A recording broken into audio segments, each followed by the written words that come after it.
this is my favorite panel, don't tell anyone.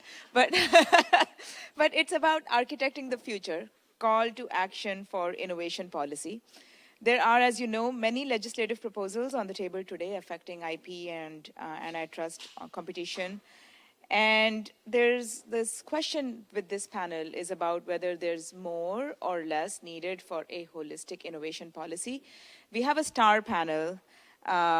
Let me just hand it over to my friend Holly Fechner here, who serves as one of the steering committee members for leadership for some time. She's a partner at Covington and Burling and the co-chair of the technology practice group. Industry group. Technology industry group. I'll get it right eventually. And she's worked in many capacities in the past, including for Senator Kennedy and also teaching at Harvard's Kennedy School for Policy. With that, Holly, the floor is yours. Oh, you have the mic. Well, thank you so much, Kirti. What a pleasure to be here. And Kirti, thank you for your leadership. It's really tremendous to have leadership here at CSIS, and we've got an amazing panel to talk about innovation. So I'm going to start by introduce our panelists, and then we'll engage in a robust conversation. Be sure to be thinking about what you'd like to ask our panelists later. So first to my right is Kate Hudson.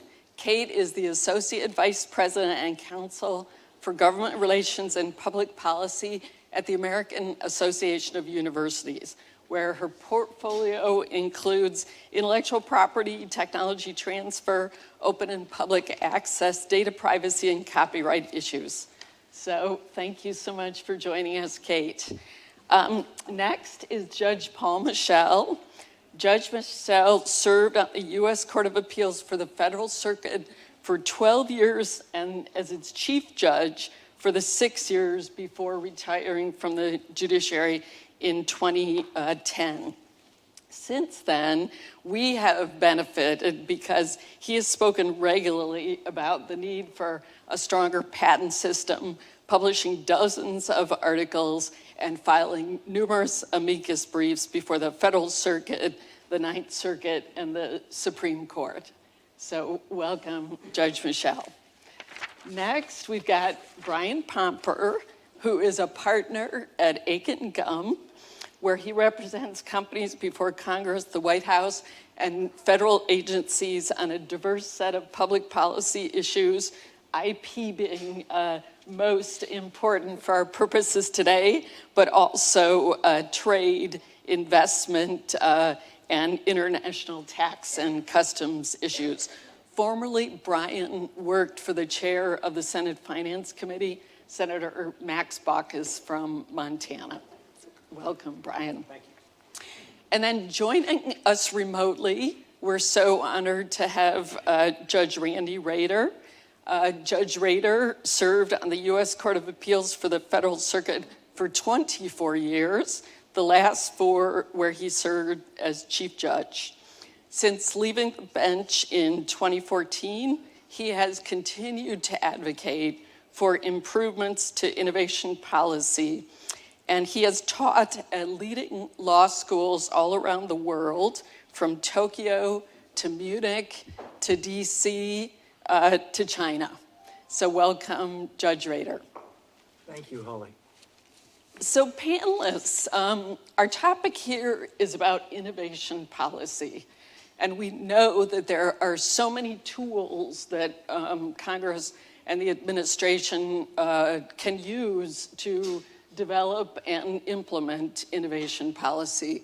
There's tax policy, investment, education, immigration, of course, our favorite IP. Industrial policy seems to be a topic of the day.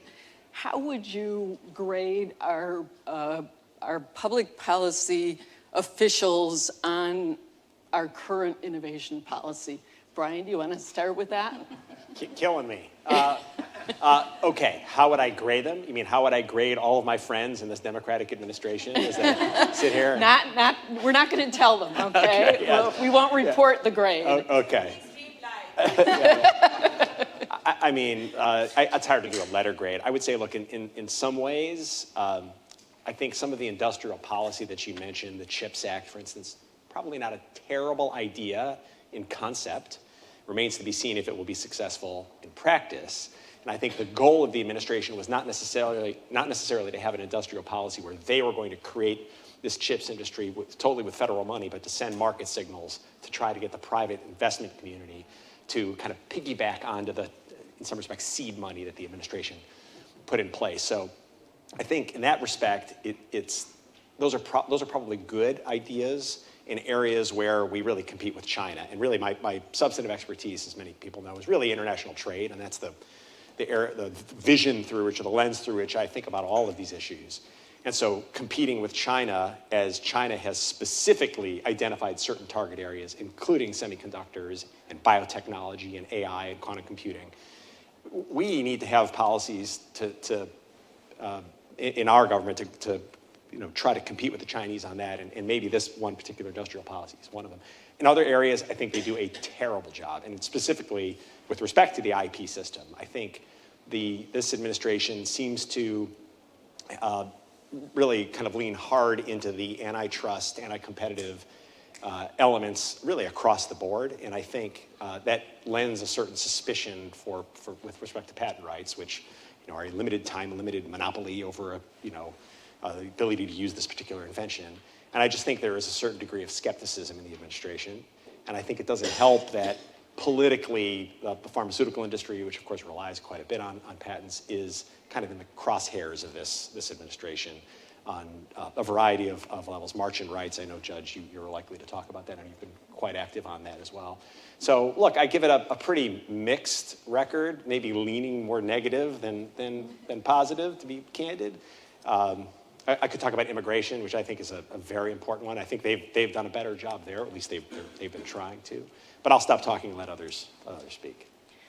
Well, Kate, Brian mentioned the CHIPS and Science Act, and I think so many of us are very familiar with the CHIPS part of it, right? The over $50 billion to invest in domestic chip manufacturing in the United States. But the science part doesn't get quite as much attention or funding as it should. But tell us more about the science part of CHIPS and Science. Right, so I'm also not going to give a letter grade, but I would say if you're asking me today, right now, where we are in the budget cycle, it's pretty disappointing to see the CHIPS and Science Act be passed and authorized and be just an incredible piece of legislation and then just fall through on the appropriations. Sitting in the university space, using those federal funds that go to this groundbreaking research, we can't get that momentum going if the funds are not appropriated. It's just a basic budgetary issue. The science agencies are not immune from the larger conversations about kind of our defective budgetary process, if I can be so bold to say that. But the problem is that these stops and starts, this kind of schizophrenic nature of it, doesn't allow us to build that momentum on the promises and the good decisions that that policymakers are doing, right? We've got immigration on one hand, we've got the science funding on the other, and these stops and starts, we make progress, and then we shoot ourselves in the foot with something like the Marchand framework, right? So it feels a little disjointed. There are really great ideas that went into the science portion of CHIPS and Science. There are great ideas that were left on the cutting room floor, which I am really, both myself and my organization and my member institutions are really wanting to see, almost like a CHIPS 2.0 bill, and some of those great ideas get picked up and carried on. But right now it's especially frustrating seeing the science portion not come to fruition in the way that it was really envisioned. Kate, tell us more about what is in the science provisions of the Act, and also the ideas that AAU was hoping to get in, and what might be part of an Innovation 2.0 type bill. What would that mean for innovation policy in the U.S.? Well, I mean, they're landmark authorizations and increases in appropriations for the existing science agencies, but really starting to link up the science with the commercialization aspect of it. to fund specific programs that already exist, like at the Department of Commerce, EDA, the Economic Engines program at NSF, the TIP Directorate. Those are really pieces that we are really hoping get fully funded both now and into the future. The NSF, the cuts just to NSF were particularly disappointing. I know that many in the NSF were very disappointed by it, not just the university space, but there are great people and great research projects to fund, and I'm a broken record here. We're a little disappointed, as you can tell. We're a little frustrated. Some of the ideas left in the cutting room floor of science, for example, the IDEA Act, which would be a great low-hanging fruit to pass, and we can talk about that more later. But in terms of the science portion of it, really marrying up that the fundamental research that's being done to that commercialization aspect. There's many, like bulking up the SBIR, STTR programs in every government agency would be something that we would want to see. There's orders of magnitude. Those programs are successful. They're a proven success, and they should be expanded and moved to scale. That's something that has proved its worth that we would be really interested in seeing more of. Randy, you have spent a lot of time in many other countries and would love to hear your thoughts on U.S. innovation policy compared to some of those other countries. And for example, with things like chips and science, are we just trying to copy China? Well, thank you very much, Holly. The one place where I am actually a full professor of law is Tsinghua University in Beijing. And I am called on multiple occasions to give advice to a different government. But I can tell you that there is a warning that needs to sound in all of our ears. The president of China, President Xi, speaks on intellectual property and innovation policy 2 or 3 times a year, and these are not passing references. These are full speeches in which he enjoins their multiple intellectual property courts. We have one, the Federal Circuit. They have at least 29, and they are motivated to bring their government into the leadership in the world in innovation policy. They will stop at nothing in terms of government funding. They will stop at nothing in terms of trade policy. They will stop at nothing in terms of making their patent law stronger than ours. And indeed, if I had one voice of warning, it would be, I hope that we understand that this is a competitive enterprise we're involved in here. And right now, we're not winning the race. Paul, this is your chance to grade our policymakers. What do you think? When I was on the bench with Judge Rader for 22 years, it always frustrated me when a question to a lawyer at the podium presenting a case would never get answered. So I want to answer your question directly. I'm going to piggyback on a study that was commissioned by this new organization I'm affiliated with called C4IP, a very detailed empirical study which concluded, looking at all the people in Congress, 535 members, that only about a dozen were engaged at all in a meaningful way, about half in a positive way and half in a very negative way. And so this study evaluated the pluses and minuses of all 35 and said the average grade for the Congress, C-. So that's the first part of the answer. The second part of the answer is if we focus on the policy making going on in the executive branch or the courts as distinct from Congress, D+. Appallingly disappointing and harmful to the country. But I'd like to pick up on just one thing my former colleague, Judge Rader, said about the determination of China to eclipse us. I guess I shouldn't use the word eclipse this week, but... we need some glasses. but they already are making huge headway in surpassing us in numerous technologies, pulling even with us and others, particularly the most important sensitive new technologies of the new century. So for example, there was a very detailed empirical study done with State Department funding by our State Department, by the way, but it was done by an Australian think tank. It was an enormously complicated empirical study. It concluded that in 44 of the most advanced technologies, China was already ahead in 37 out of 44. So when Judge Rader says the warning bells should be ringing in the ears of all of our policymakers, he couldn't be more right. And when I step back and think about innovation policy, I don't think America really has an innovation policy, a single, integrated, practical blueprint for how to make advances in technology.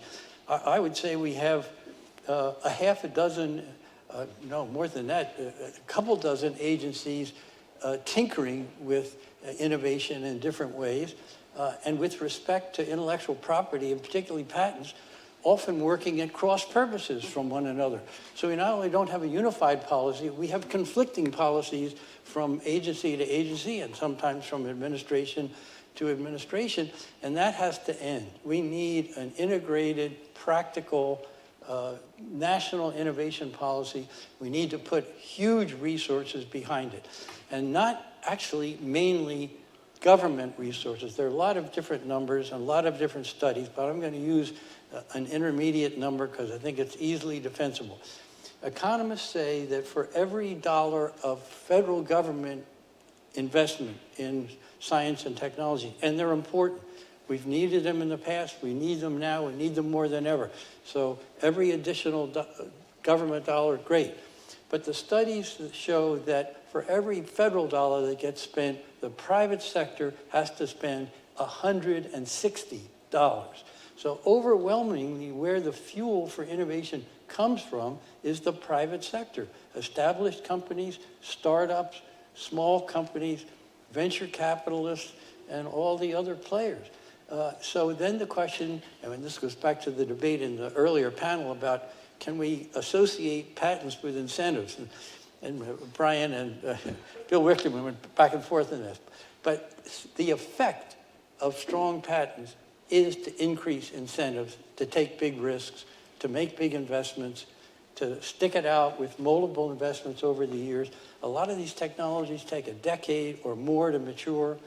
They can cost billions of dollars to perfect. So it's going to take a whole lot of money. This country is blessed with enormous talent in national labs, in private universities that focus on research, in hospitals, in all kinds of other institutions. We have the tech talent. What we don't have is adequate monetary investment in the technologies that count the most. So it seems to me that that's the reason we need a better strategy, because we need to free up all that private money. There's ample money. There's 4 times as much venture capital money today as 5 years ago. So the money is there, but it's not going to be devoted to hard technology if the patents aren't reliable and robust and the outcomes aren't predictable. It's going to migrate into other less risky ventures, and it already is, like, you know, building casinos or hotels or opening up restaurants or all kind of other things.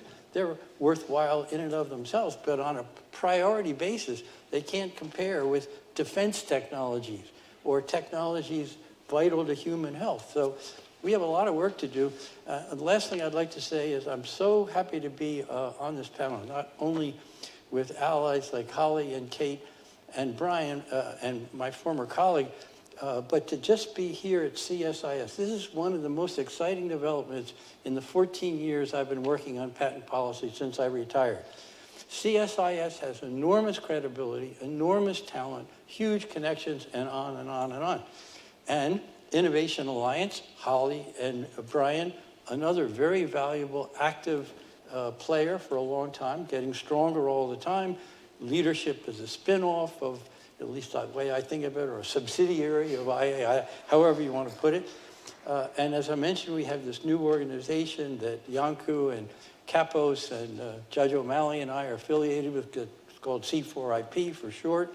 The Chamber of Commerce has gotten seriously involved, again, a new development.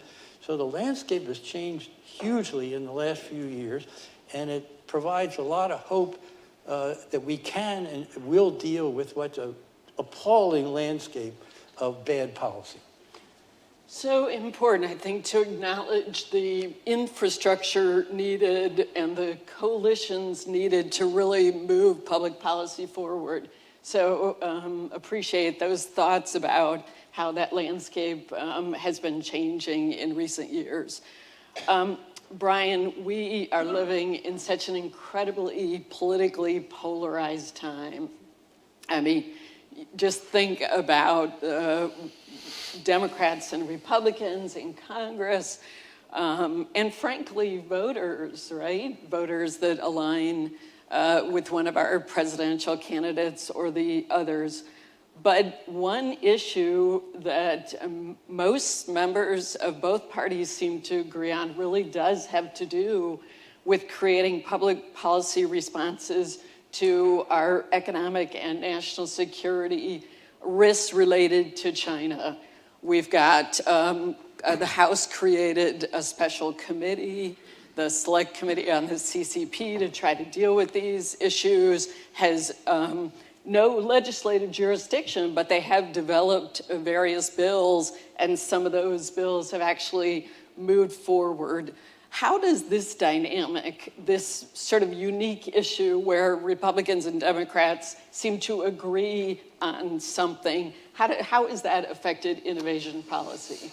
Well, I'll tell you the way I wish it would have affected, but I don't think it has been. It's hard in public policy, and those of us who work in politics, it's often the issue of the moment, and it's harder to think about a longer-term horizon.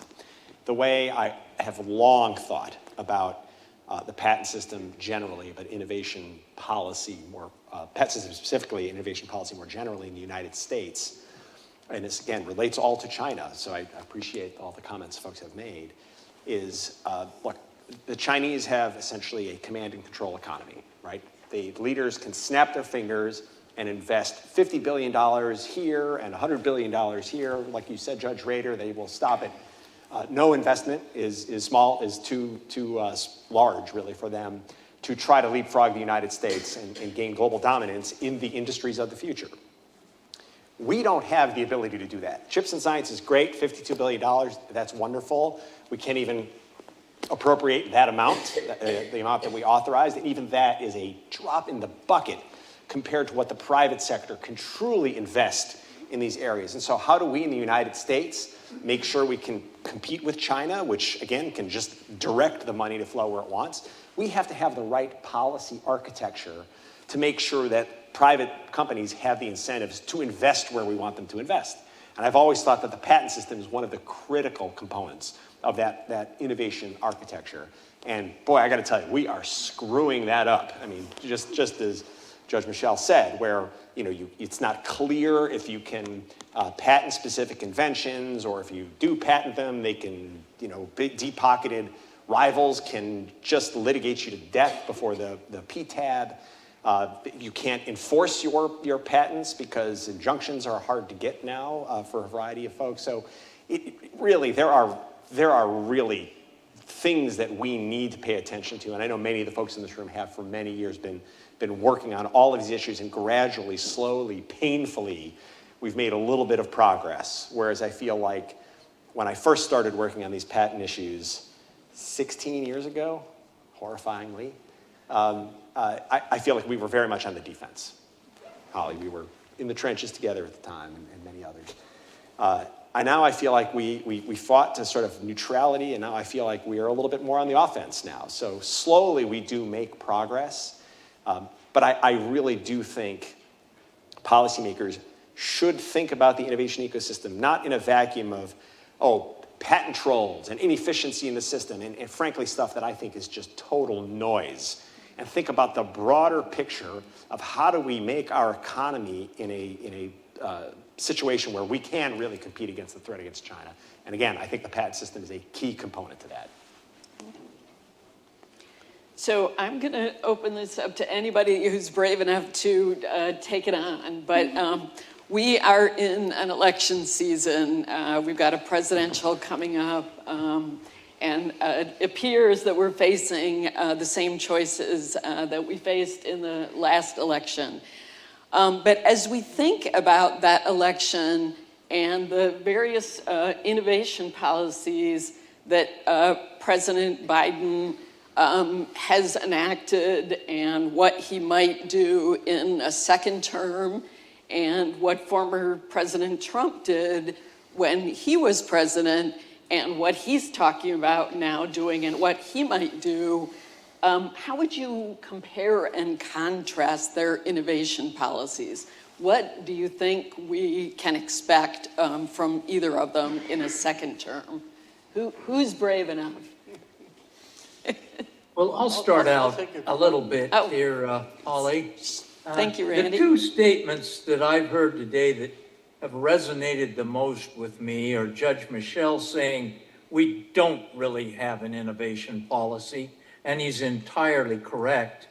The other statement that has resonated so much with me is Brian's accurate observation that in our free economy, the only way we can generate the capital, the income, and the drive to improve our inventive and innovative capacity is by giving incentives.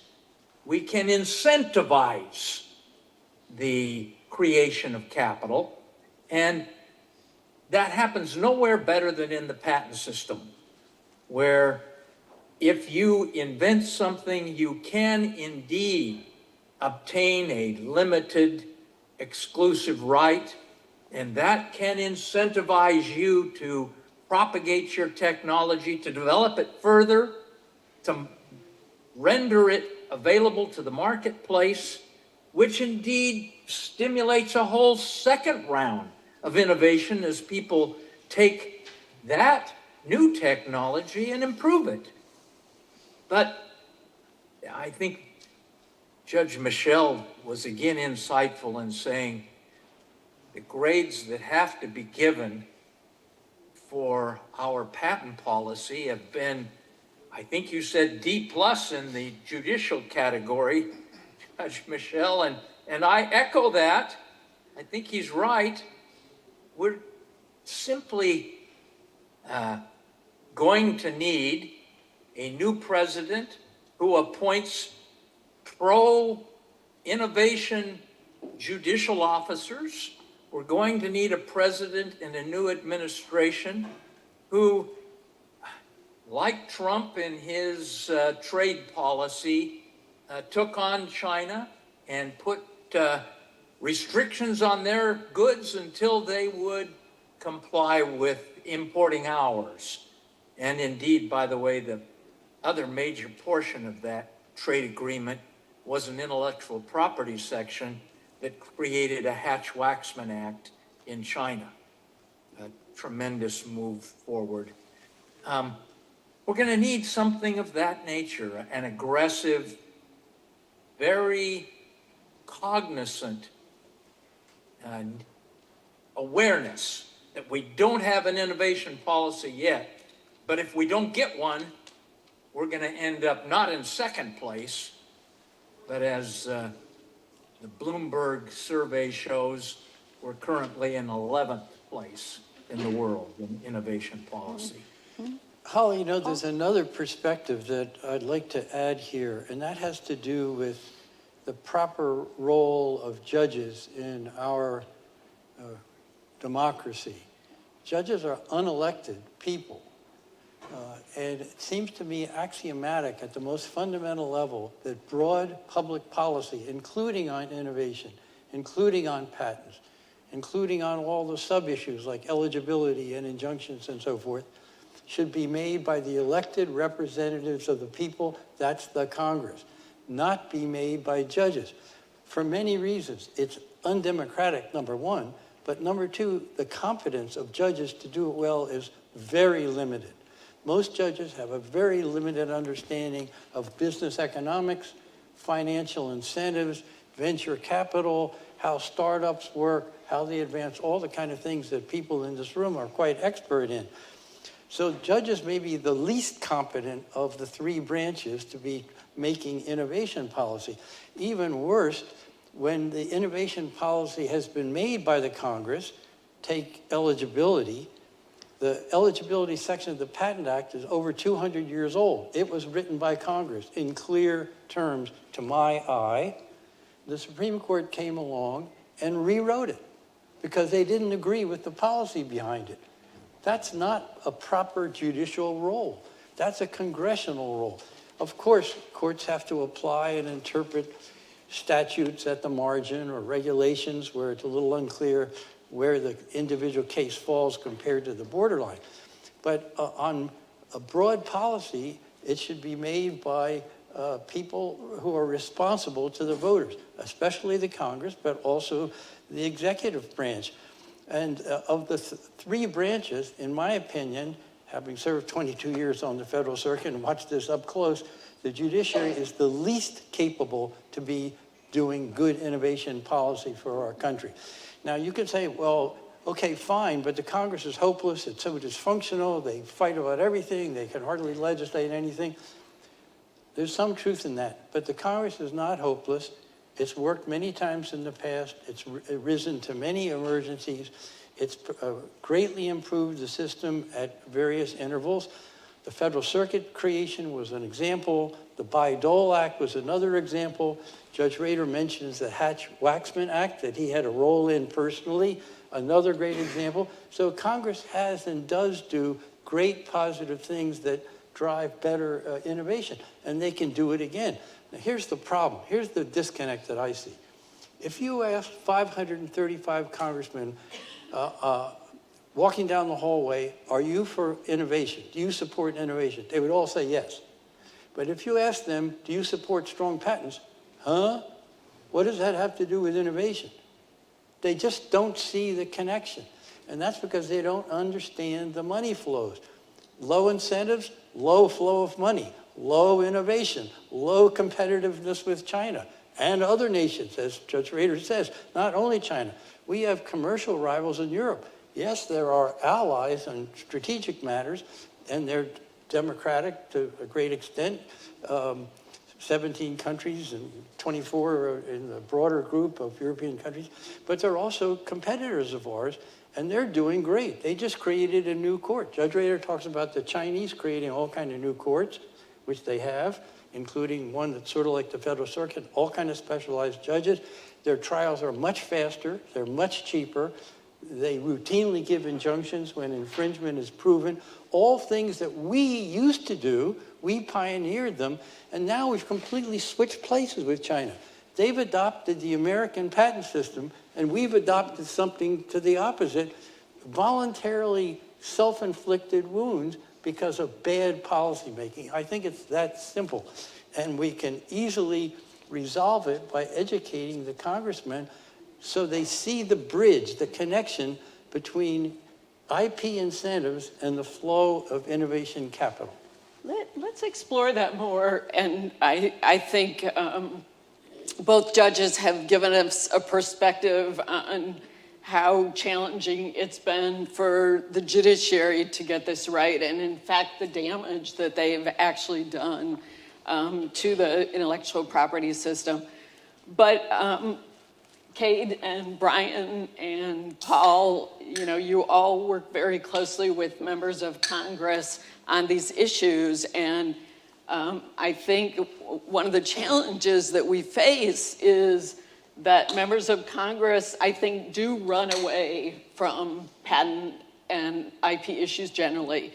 They seem scared of them, or that they don't have the expertise, they don't want to deal with them. And it's so interesting to me because members of Congress deal with all kinds of very complicated issues, and of course they're all different. Some are better than others at dealing with complicated issues, but most of them wouldn't say, you know, I can't deal with the healthcare system because it's too complicated, even though the healthcare system is probably a lot more complicated than the patent system.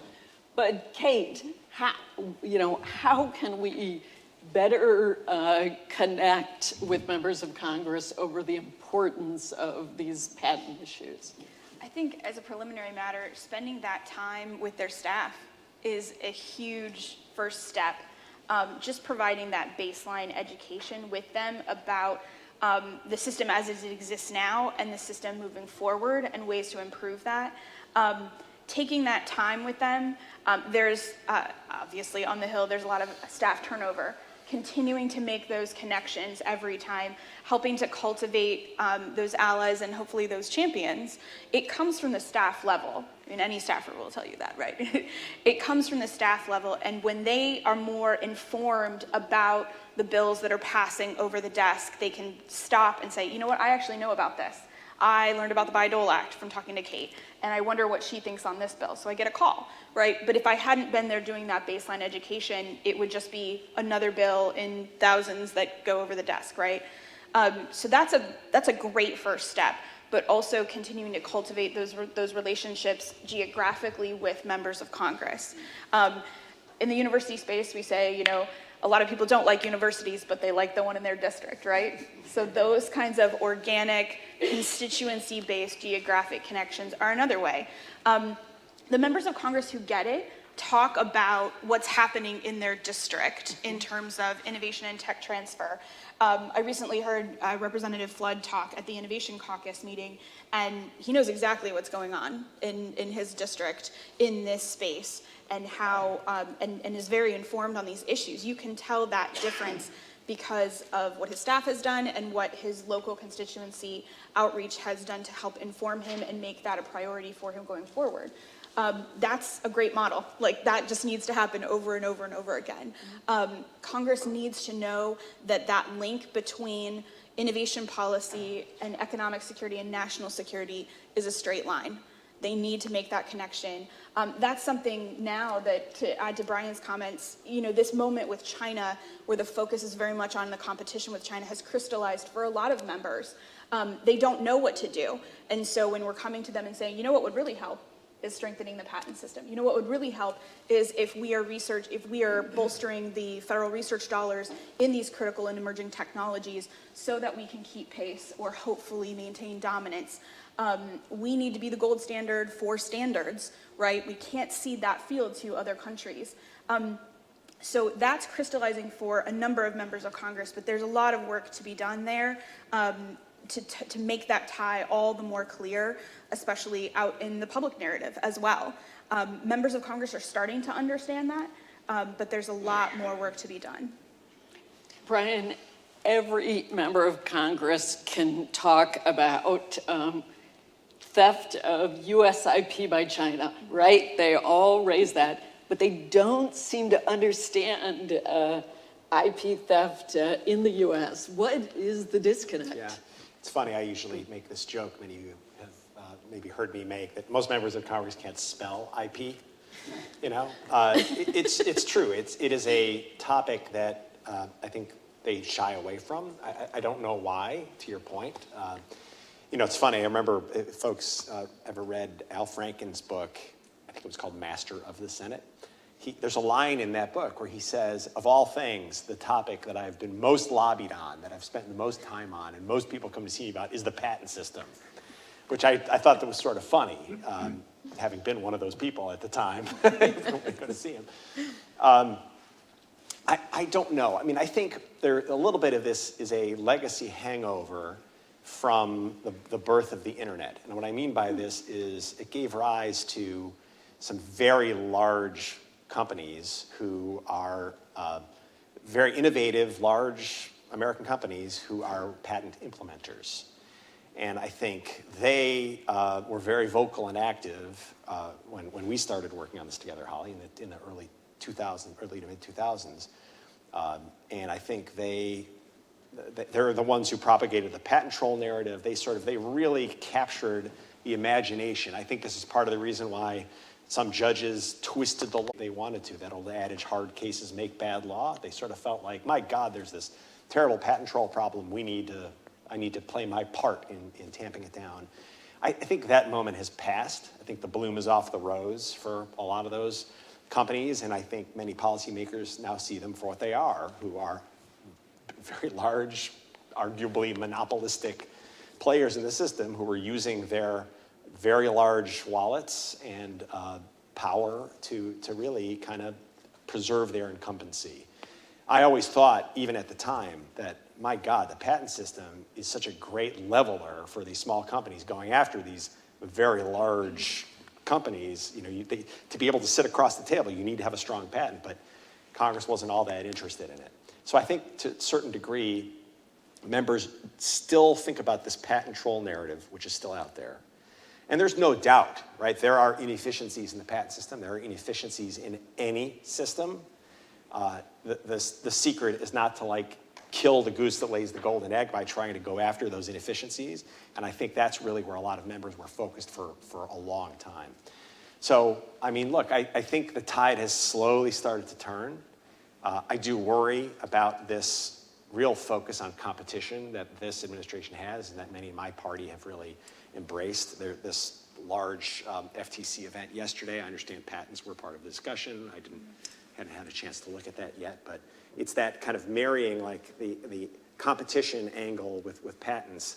I think there's much room for mischief there, and I worry about that being kind of the next wave that we will have to fight back against. You know, I think a lot of congressional impressions and behaviors are basically a function of how many times have they heard this message. The patent troll narrative was blasted for 20 years, 60,000 times every year.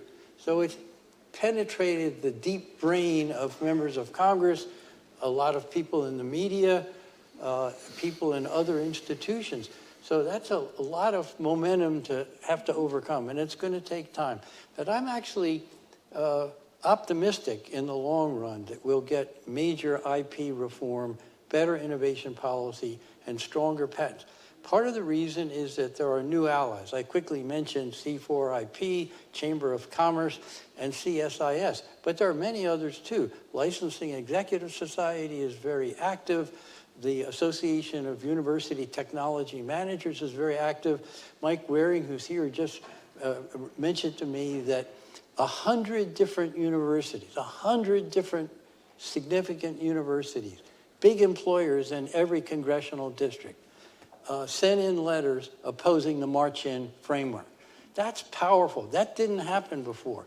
And the Association of American Universities, represented here by Kate Hudson, they were at some points not helpful, at other points missing in action, and now they're full tilt helping with improving innovation policy. So lots of new allies, lots of new people, and so in the long run, I think, you know, we'll do pretty well. It may take some shocking breakthrough by China to really shake the hell out of members of Congress, but it will happen.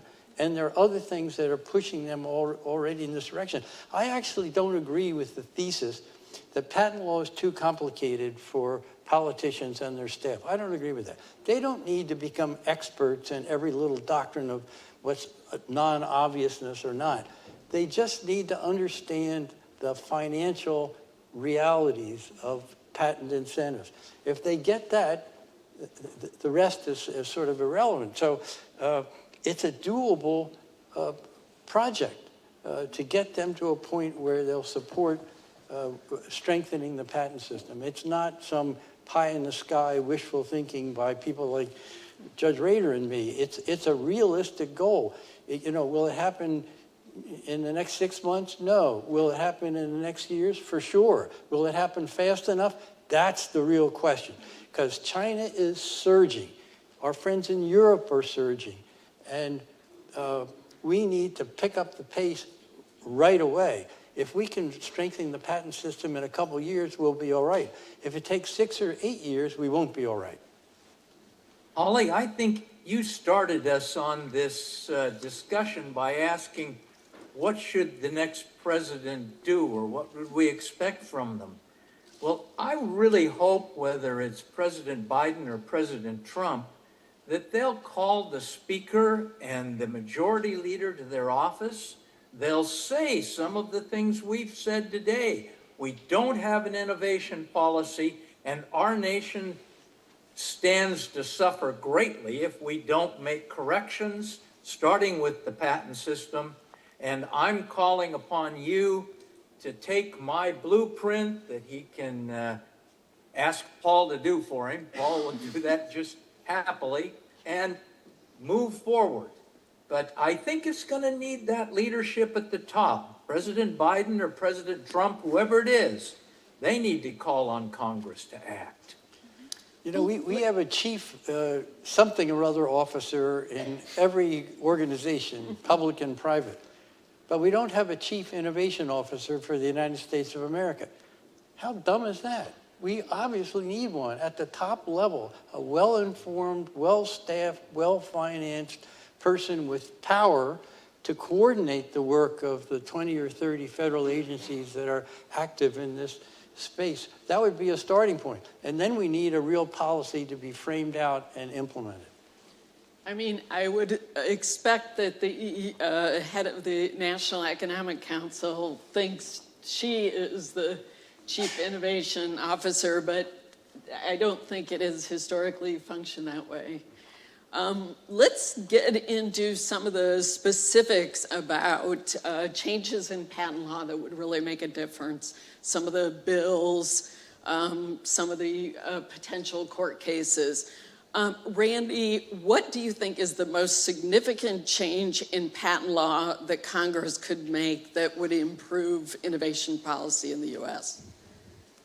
Well, I'm going to go in a little different direction and say what we need to do is something Judge Michel mentioned earlier. If you win an infringement action, you should get an almost automatic injunction. There is no question that the remedy for trespassing on property is to remove the trespasser. And I think I'd start there and say, if we have a proven infringer, they are entitled, except if there's some danger to health and safety, they're entitled to an injunction. And Right. you know, I mentioned how China injunctions are practically automatic, but it's also true in Europe. So both our strategic rival and our main commercial rivals give out injunctions, and we hardly ever do anymore. It's just bizarre. Brian, do you want to talk about where this issue stands in Congress? Yeah, well, let me first just say I've often sat in the role of moderator for panels like this, and Judge Rader, to your point, when I ask what's the one change you could make to the patent system that would have the greatest impact, it is always injunctions. Everybody, every single person says we need to fix the injunctions. So where does it stand? I think this has been a difficult issue, in part because I think, again, going back to the patent troll narrative, there has been this concern like, well, aren't we just giving patent trolls some ability to extract, money out of, for weak patents, that sort of thing. Again, really missing the forest for the trees, in my view.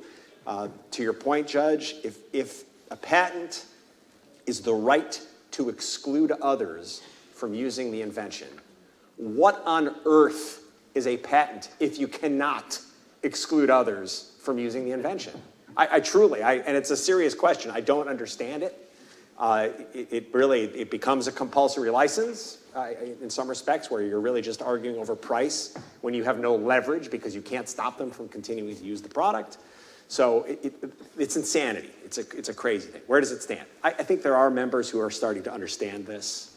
I believe there are members who are contemplating a legislative solution to try to bring the law of injunctions back to where it should be after the Supreme Court, really the Kennedy concurrence in eBay in 2006, that lower courts really picked up, has really screwed up the injunction ecosystem. So. Yeah. Well, and Kate, I think the next issue that's going to be particularly relevant legislatively is the Prevail Act having to do with PTAB. I think people are familiar that the American Invents Act created this administrative process, which, as we've seen, has suffered many different problems over the years. So tell us more about the Prevail Act and the outlook for that bill. So Prevail is gaining momentum. We can all cross our fingers, right? Knock on wood. I think that the messages of many of us in the coalitions that have been working together are resonating, and it's making sense to them that we can't look to the Supreme Court to fix these.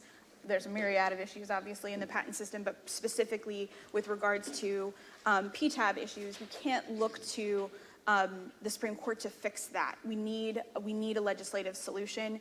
That message is resonating. Counting noses for votes. We're hoping to have a markup very soon. Hopefully it moves in the House as well, but this is gaining more momentum, and it's been an opportunity to open that door, like I said, with staffers, and this is just one of a bevy of IP-related legislation that's coming through, and really tying it to other parts of the innovation ecosystem has been a message that also resonates on the Hill with members and their senior staff. So we are very hopeful that that momentum continues and that we get that passed. So pay attention, because we, as Kate said, we do expect the Senate Judiciary Committee to consider that bill soon. So hopeful that there will be some progress in the pro-patent direction in Congress. But speaking of the damage that the Supreme Court has done, Paul, let's touch on Section 101 and subject matter eligibility. And again, we've got our champions, Senator Tillis and Senator Coons, leading the charge on very important legislation in that area. So tell us more about what the bill would do and the outlook. Essentially, it would correct 4 errant Supreme Court decisions of the last decade. They go by shorthand for the names of the 4 cases: Bielski, Myriad, Mayo, and Alice. It would basically abrogate those errant precedents and would substitute restoration of Section 101 to be understood the way Congress wrote it. One of the things the Supreme Court did, the worst of the 4 cases, in my view, being Mayo, was to intermingle eligibility, the initial question in a patent examination, with the other conditions, the other hurdles that an applicant has to overcome. So by mushing them all together, they just made a total mess. That was the word used in the hearings years ago by David Kapos, and it's actually quite a good description. So the bill would basically erase the bad decisions, put the law back where it was as of 2009, and reassert congressional control over the whole subject of innovation policy and eligibility for patents, assuming all the other tests are also met. And it clarifies that the courts are not to make up new exclusions, that the only exclusions from eligibility are going to be those Congress has legislated that are right in the bill. So the PARA bill, the shorthand for this eligibility reform bill, lists 5 specific exceptions. And they're roughly similar to the pre-Mayo exceptions that the courts had recognized. So it gets the courts out of the business, it puts Congress back in the business, back in control, as I think it plainly should be in our democratic system. And it provides clarity. There are 2 terrible problems with eligibility. Number 1, it's way too restrictive. They're like whole industries that have been decimated. The medical industry that came up around diagnosis has been destroyed by the Supreme Court cases. There's clarity there, it's predictability, it's all not eligible. In all the other technologies, it's not predictable. So what does that do? That increases the risk of the funders. So they stop funding as much as they otherwise would because they can never tell in advance, will this patent stand up against the eligibility attacks or not? So unpredictability is a problem for many sectors and too much predictability for medical technologies. And it's just a disaster. The bill maybe isn't perfect. All bills change as they go through the legislative process. PARA undoubtedly will have adjustments, hopefully improvements. I would say probably improvements. But something has to be done with this problem because it is killing innovation assessment. And innovation assessments are what we need much more of very fast, not less of. So I'm very hopeful that this bill will get legs. It has a lot of opposition from all the people who now are able to get out of a patent infringement case at step one really cheaply by screaming, ineligible, ineligible. And a lot of judges fall for it, sometimes without even any evidence or without even defining what the patent claim covers and doesn't cover. So it's just become a nightmare, and it would be well ended by this bill or some variation of it. But the people who want a free ride on other people's patents are fighting it like crazy. They have a ton of money. They have scores of PR firms, scores of law firms, scores of lobby firms, and they inundate the Hill every day to try to scare members. Don't mess with this patent stuff. It's dangerous. It's controversial. You're going to have a lot of trouble. You're going to lose votes. You're going to lose funding support. You better watch out. It's the third rail. Stay away. So they basically use a scare tactic, and it's worked all too well to slow down the progress that the PARA bill otherwise would have. And you can even see a difference between PARA and Prevail by who the sponsors are. In the case of PARA, there are only two sponsors, Tillis and Coons, two very well-informed senators exercising great, sober, national interest leadership. But the Prevail bill, sponsored not only by them, but also by Senator Hirono and, very importantly, Senator Durbin. Durbin chairs the full Judiciary Committee. He's the #2 official on the D majority side of the Senate. He's very close to all the decisions made on that side of the aisle. So that bill has got sponsorship that's much stronger than PARA. A lot of work is being done, including by people on this panel and many people in this room, to get more support for PARA and also more support for Prevail. And hopefully there'll be an injunction-related bill that's going to be coming in soon. It'll be called Restore, and it would once again make injunctions the norm when infringement of a valid patent has been proven. And what's holding it up now is the lack of a sponsor on the R side of the aisle. But a lot of people are doing work on that, and they're well-informed people. Everybody on this panel has extensive congressional experience before their current jobs in law firms or associations or people like Judge Rader and I go around and make trouble and pontificate about how to run the world. Well, another area, Kate, where the U.S. could make great strides in terms of its innovation policy is just ensuring that everybody does have the opportunity to invent and patent. We see a serious underutilization of the talent we have in the country. Only 13% of patent holders are women. People of color altogether are only 8%. So talk about an innovation policy. If we could make the policy changes needed, the changes in our education system, the changes needed to ensure that more of those people are inventing and patenting, that would go a tremendously long way to boosting our economy and to basically creating all kinds of inventions that haven't been created yet because people really do invent based on their own experiences.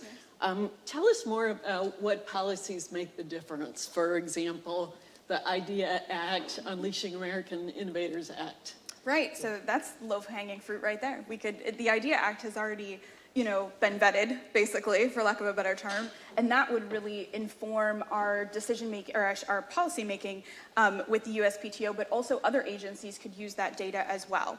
So the IDEA Act allows for data to be collected about the demographics of individuals who file for patents, right? And that can inform the landscape. You can actually see the broader landscape. Right now, when you do research in that area, you have to get it from multiple sources. You have to make some assumptions, right? You have to run the models. The PTO itself does research, and they're like, yeah, this would be great if we had actual master database to store this in.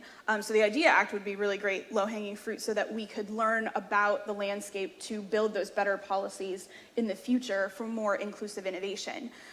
We really have to, as part of a holistic innovation policy, we really have to talk about the lost Einsteins. We really have to address the fact that all of the research out there shows that exposure of children and young adults to innovation, to entrepreneurship, to inventorship makes the difference between whether a person invents or not. There are other demographic factors, but if they're never exposed to it, that case is closed. And that can't just happen at the college level. We cannot wait for high school graduates to get onto my campuses to start talking about inventorship and innovation. We have to start earlier. And so part of a holistic innovation policy would include education policy that would bring to bear the myriad of nonprofits and entities in this country already that go around and educate all populations on the value of inventorship, the value of innovation, teaching those kids at those little inventor fairs in 7th grade, right? That has real value. And I mean, I would love to see a formal curriculum developed to be implemented then at the state level, at all levels, from kindergarten all the way through 12th grade. And then into the university atmosphere as well. There are gaps in the university education as well in terms of, you've got these great minds that are doing great groundbreaking research, but they don't know anything about patents, right? And that baseline education, I'd love to see more universities implement an entire course around just that innovation aspect of it. You're studying all these great groundbreaking things, but if you're not thinking about what to do with them, right, it could languish. And academia is not the only career path, right? There are many career paths for people who are inclined to be an inventor. You don't have to stay on a campus. And so those kinds of initiatives, along with informing our policymakers using that kind of landscape data, I think will lead us to better policies in the future and bring more people into the innovation ecosystem itself. Like you said, representation matters, and people invent based on lived experiences. We can do nothing but foster inclusive innovation that is just going to bring to bear so many more of those lived experiences to solve both the small and the large societal challenges that we face. And so any innovation policy, I think, would be remiss if it missed that lost Einstein's angle. Well, now it's your turn, so I hope folks have thought of some questions. Who has a question for us? Yes. I think there's microphones. If you could just say your name and ask your question or give your comment. Thank you. Can you hear me? Not on. No. Is that on? I think it's on. There we go. Thanks. Thank you. Good afternoon. My name is Michael Chad-Kim. I think Judge... Michelle? No, actually, Rader has the most experience on this question. But if the U.S. economy and economic law allows large companies that dominate certain industry sectors and raise the cost of market entry for small firms, what about the PRC, particularly equally large firms in the PRC, like state-owned enterprises, which are directly linked to Beijing? Would they also stifle domestic innovation and raise the price of market entry in their centralized economy? And if the PRC does something similar in stifling innovation would that practice spill over into international markets? Thank you. Well, I think the main point remains the one that Brian made earlier, and that is in a command economy, China can direct the investment of capital. Now, they're smarter than to do that just through one state-owned enterprise. They tend to channel their funding into several different directions so that they create a little internal domestic competition to keep their innovation policy moving forward. But, that doesn't work in the United States. I'm very proud to brag about my daughter, who has an NIH grant at the University of Colorado, studying the genetic markers of chronic pain. But NIH funding is going to be far less than 5% of the amount of money we need, the investment we need to drive a real innovation policy, to create the avenues of development that will shape our economy. That's going to require the renovation of our patent policy, the creation of all those private incentives that Brian and Judge Michelle and Kate have talked about to make the system work. Other questions? Yeah.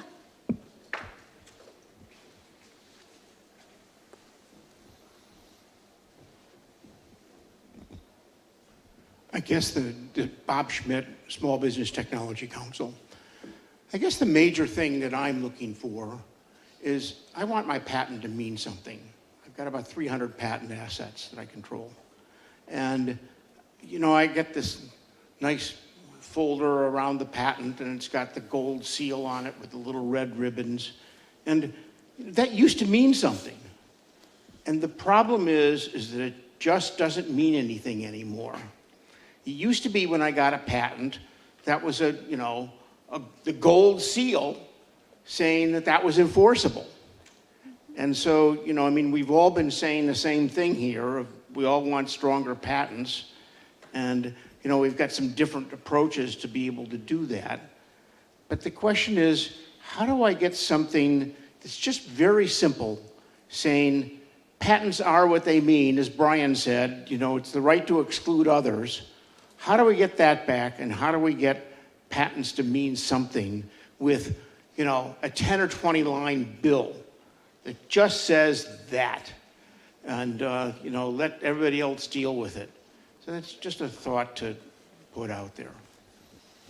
Bob, I think the PREVAIL Act goes a long way to restoring the dependability of patents. The PTAB was created on the assumption that it would only go after obviously bad patents in small numbers, and that it would be quite separate from litigation. The way it worked in practice is the opposite. 85% of the PTAB proceedings have district court infringement cases pending at the same time. So the poor patent owner, Bob Schmidt, for example, has to defend his patent against multiple attacks in the PTAB at the same time he's defending in the district court. So it costs more money, it introduces more delay. There can be repetitive PTAB filings the way the bill was implemented. So in a way, what the PREVAIL Act does is to simply restore the PTAB to the role that Congress charted out for it back in 2011. But the reality was not what Congress wanted and expected. So PREVAIL puts it back to what Congress actually wanted. That would do a huge amount to make your patents more reliable. Look, I'd say injunctions as well, Bob. And by the way, Bob Schmidt, also a long ally in these patent fights. So good to see you, Bob. I think having quiet title. That's what you're asking for. You get a patent. You want to know it is your patent. And if it's valid, by God, you should be able to enforce it. That's what you want. 20 lines is going to be hard. I think some combination of the Prevail Act and the Restore Act. When It's only a few pages, yeah, right? when it's The finally Restore Act. actually, honestly, the Restore Act especially is fairly small Very short. because it's a pretty simple concept. Again, the idea that a patent provides the right to exclude, you should be able to exclude others if you prove that your patent is valid and infringed. That's pretty much what the Restore Act does. So The Patent Act actually says two things. A patent is private property, and it says that you have a right to exclude. Even the Constitution uses the phrase exclusionary right. So we've gone far astray from our own law in pursuit of the mythical patent troll or some other imagined or exaggerated evil. It's easy to just put it back where it was supposed to be. and I would just add on the Prevail Act, I think one of the motivating ideas here is to try to keep very well-financed, deep-pocketed companies from using it just as a tool to beat down innovators, to beat down inventors. Even if they know the patent is valid, they're going to drag it out as long as they possibly can. Maybe you give up. Maybe you don't have the money to keep defending it. So the Prevail Act is intended to try to prevent that kind of activity. I have a quick question about the Prevail Act. So, Dirk Thompson with US Inventor. So one thing I want to bring up, the multiple petitions was brought up by Judge Paul Michel, serial petitions, and there's a study released in July 2023 from the USPTO that says that 72% of all PTAB proceedings are one petition, single petitions. So I just want to bring that up. So just to make a point that the Prevail Act will only address a small sliver of those multiple petitions. Second point I want to bring up is there's a standing problem at the PTAB currently where anyone can go ahead and drag anyone in front of the PTAB and there's no standing requirements. As per what was mentioned earlier, 85% of all PTAB proceedings have co-pending proceedings in another forum like a district court. Does that mean that those 85% of proceedings that have proceedings in the district court already have standing? And then what would the standing fix in Prevail really fix?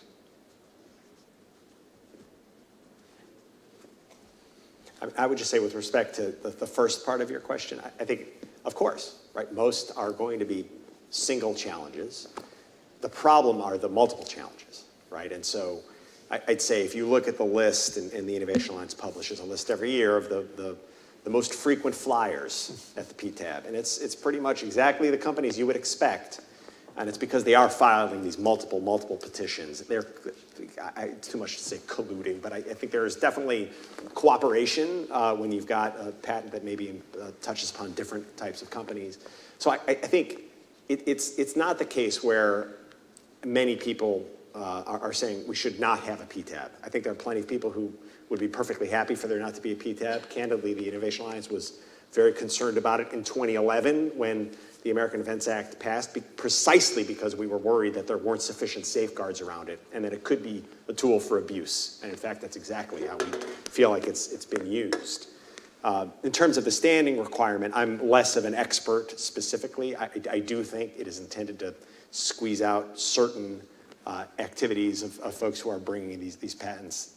They're bringing these challenges, again, for sort of abusive reasons. But Judge Michel, you may know more about it than I. Well, in addition to requiring standing and keeping busybodies and allies of infringers out of the PTAB, it changes the standard to conform it to the standard in court that requires clear and convincing evidence, not a mere preponderance of evidence.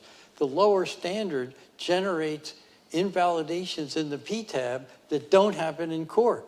So we've rigged the system against the patent owner by the way we've architected this burden of proof. So the Prevail Act makes it conform with courts, and also the Prevail Act basically makes the attacker choose one forum. You can't use both forums at the same time. You can either go into the PTAB or you can go in the district court, but you can't do both at the same time. So it provides a lot of relief. Like any other bill, you can think of scenarios where it doesn't maybe have a remedy, but it does have important remedies that cover a lot of situations would be a huge improvement over what we have today. And if it can be made better, by all means, let's all get our heads together and make it even better. I think we have time for just one question. I see Mike in the back there.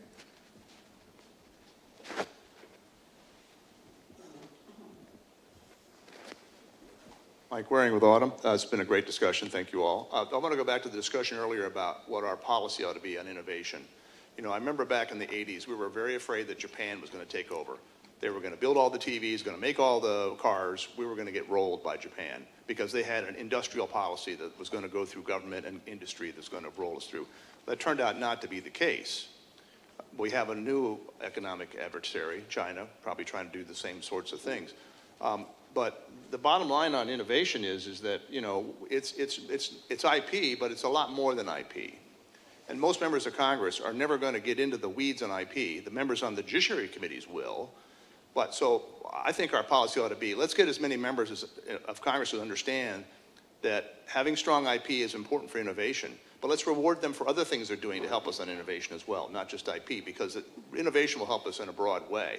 And let's focus our real efforts on the people who are writing the bills, because most members of Congress are never going to get into the weeds on patent law. What we need is a strong policy. And, you know, every time you hear about a policy for the country, there's always this pushback, well, we're picking winners and losers. Well, the winners and losers we're picking now are us and China. That's going to be the winners and losers we're talking about here. So I'd be curious for your comments on that. It should be an easy choice. Do we want to retain dominance and national security advantage, or do we want to have China have it? Well, on that note, thank you all for joining us, and thank you, our panelists.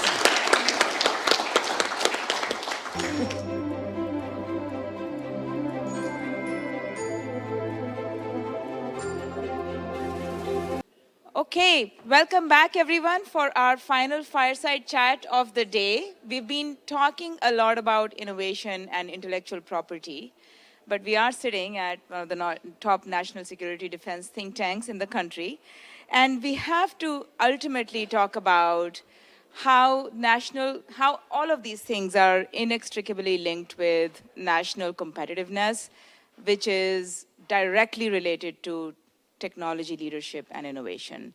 And to connect those dots, we have our fireside chat of the day with real defense and technology innovation experts in the field. Dr. John Hamre, who you heard from in the morning, is going to lead the discussion.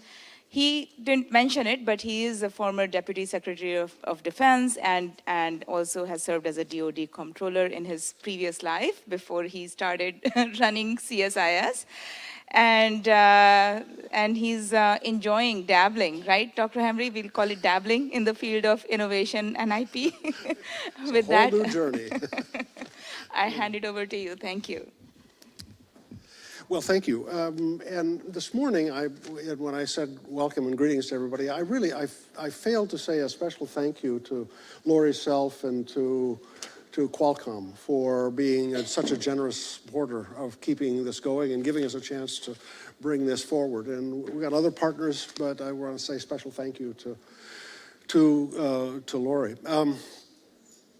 Okay, so I think the most important thing right now for me is to introduce you, the audience, to my two speakers, because they say, who the hell are these people? Okay, and so, well, let me just say, you share something in common. You guys have defense backgrounds. These are all warriors, okay? And everybody in this room has been involved in pretty fierce battles, you know, during the last couple of years. And but they're involved in a different kind of warfare than, I'd say it's probably just as kinetic, but it is different, you know. These folks are battling for people that have invented ideas and want to protect their property rights for those ideas. And they're in a world that was all new to me. I mean, this was, I said, Walt Kopan introduced me here, that to a community that is working every day in one of the foundation elements of our innovation as a society. Intellectual property, and it was something that we enshrined in the very earliest days of the founding of the country. But it's something that I just have taken for granted. I never really understood it. So these are the folks that are working. They're warriors on very real battles every day, working on intellectual property issues. And there have been a lot these last years. So that's who you're talking to. Let me ask each of you to talk about yourselves. What I want to do with the first is to ground you with understanding who these two remarkable gents are. Let me start with you, Dave. David Norquist was the 34th Deputy Secretary of Defense. I was the 26th, and we were in a fraternity of the wounded, okay? I mean, those of us, everybody knows what it's like to be a deputy for a principal, you know, but David did a fabulous job, and he went through more secretaries than the normal deputy secretary. But currently, he is heading up the National Defense Industrial Association, okay? And it is the premier defense industrial base association for America. David, why don't you just say a little bit more about you and about the association? So let me first start with a little bit of myself, then I'll go with the association. So Andrew Government is a civil servant, worked for the Army doing programming budgeting, did a number of years on the Hill with House Appropriations Committee. Make sure I turn my head so where the microphone gets me, I'll have to keep my turning. Went to DOD into the comptroller shop. Then I went to be the first Senate-confirmed CFO at Homeland Security, because if you think DOD isn't sufficiently challenging, Homeland Security is all set there waiting for you to give you an opportunity. Went into the private sector for a number of years, and then I came back and I ordered a shot of John Henry, which is you do a shot of comptroller time, and then you follow it up with deputy secretary time as a chaser. Yeah. It's a little thick on the PPBS, so if you don't like that one, it's okay. But if you live in our world where the defense budget process is what you enjoy, that combination is delightful. So I have walked in many ways in his footsteps. There are three of us that have done that combination. Bill Lynn, I believe, was the other. So when I got out, I'm now with the National Defense Industrial Association, the largest and oldest defense association. We're a 501c3. So while we can do a little bit of lobbying, our focus is mostly educational. 1,700 members, the majority of them are small businesses. So we represent them, for example, when there's a new regulatory change coming out, CMMC or some of the others. In fact, we've done 10 of these in the first quarter of this year, where we go to government on behalf of industry and say, these are the concerns of our membership. These are the consequences of the regulatory change that you are proposing. We'll also do friends of the court briefs if there's an issue there. But we have different companies, we have law firms and others who are members as well, because we have divisions that focus on subjects. So there's a division that deals with acquisition regulations, or a division that deals with chemical and biological warfare. So the government can come to us to talk to subject matter experts. So just as an example, most recently, the Special Access Program Office in the Pentagon that deals with the most classified information wanted to revisit how they did security standards for buildings, and they wanted to talk to industry. So they came to us, we did the invite, we brought the industry into a room, about 55 people, and they could walk through their plans and get feedback on industry on what's the consequences of what they're doing. So that's really our role, which is we are a bridge to let government talk to industry about what the requirements are, let industry talk to government about their solutions, and to educate government on the consequences of some of their actions on what it does for competition, what it does to discourage people or encourage people to participate. David, thank you. Now let me ask Jason Matheny to introduce himself. I'll just give you a little bit of background. Jason is currently the head of RAND Corporation, and of course is probably one of the premier FFRDCs in America. Before that, he served in the Biden White House. He was the only guy that had a senior bridging role between OSTP and the National Security Council staff. I mean, he was the senior technologist in national security. Before that, he got that job, I think, because he was the founding director of CSIS, the Center for Emerging and Strategic Technologies. Is that what it is? Tell me. Did I get that wrong? Security and Emerging Security and Emerging Technologies, CSAT. And was also, you were at IARPA. you're the director of the Intelligence Advanced Research Projects Agency.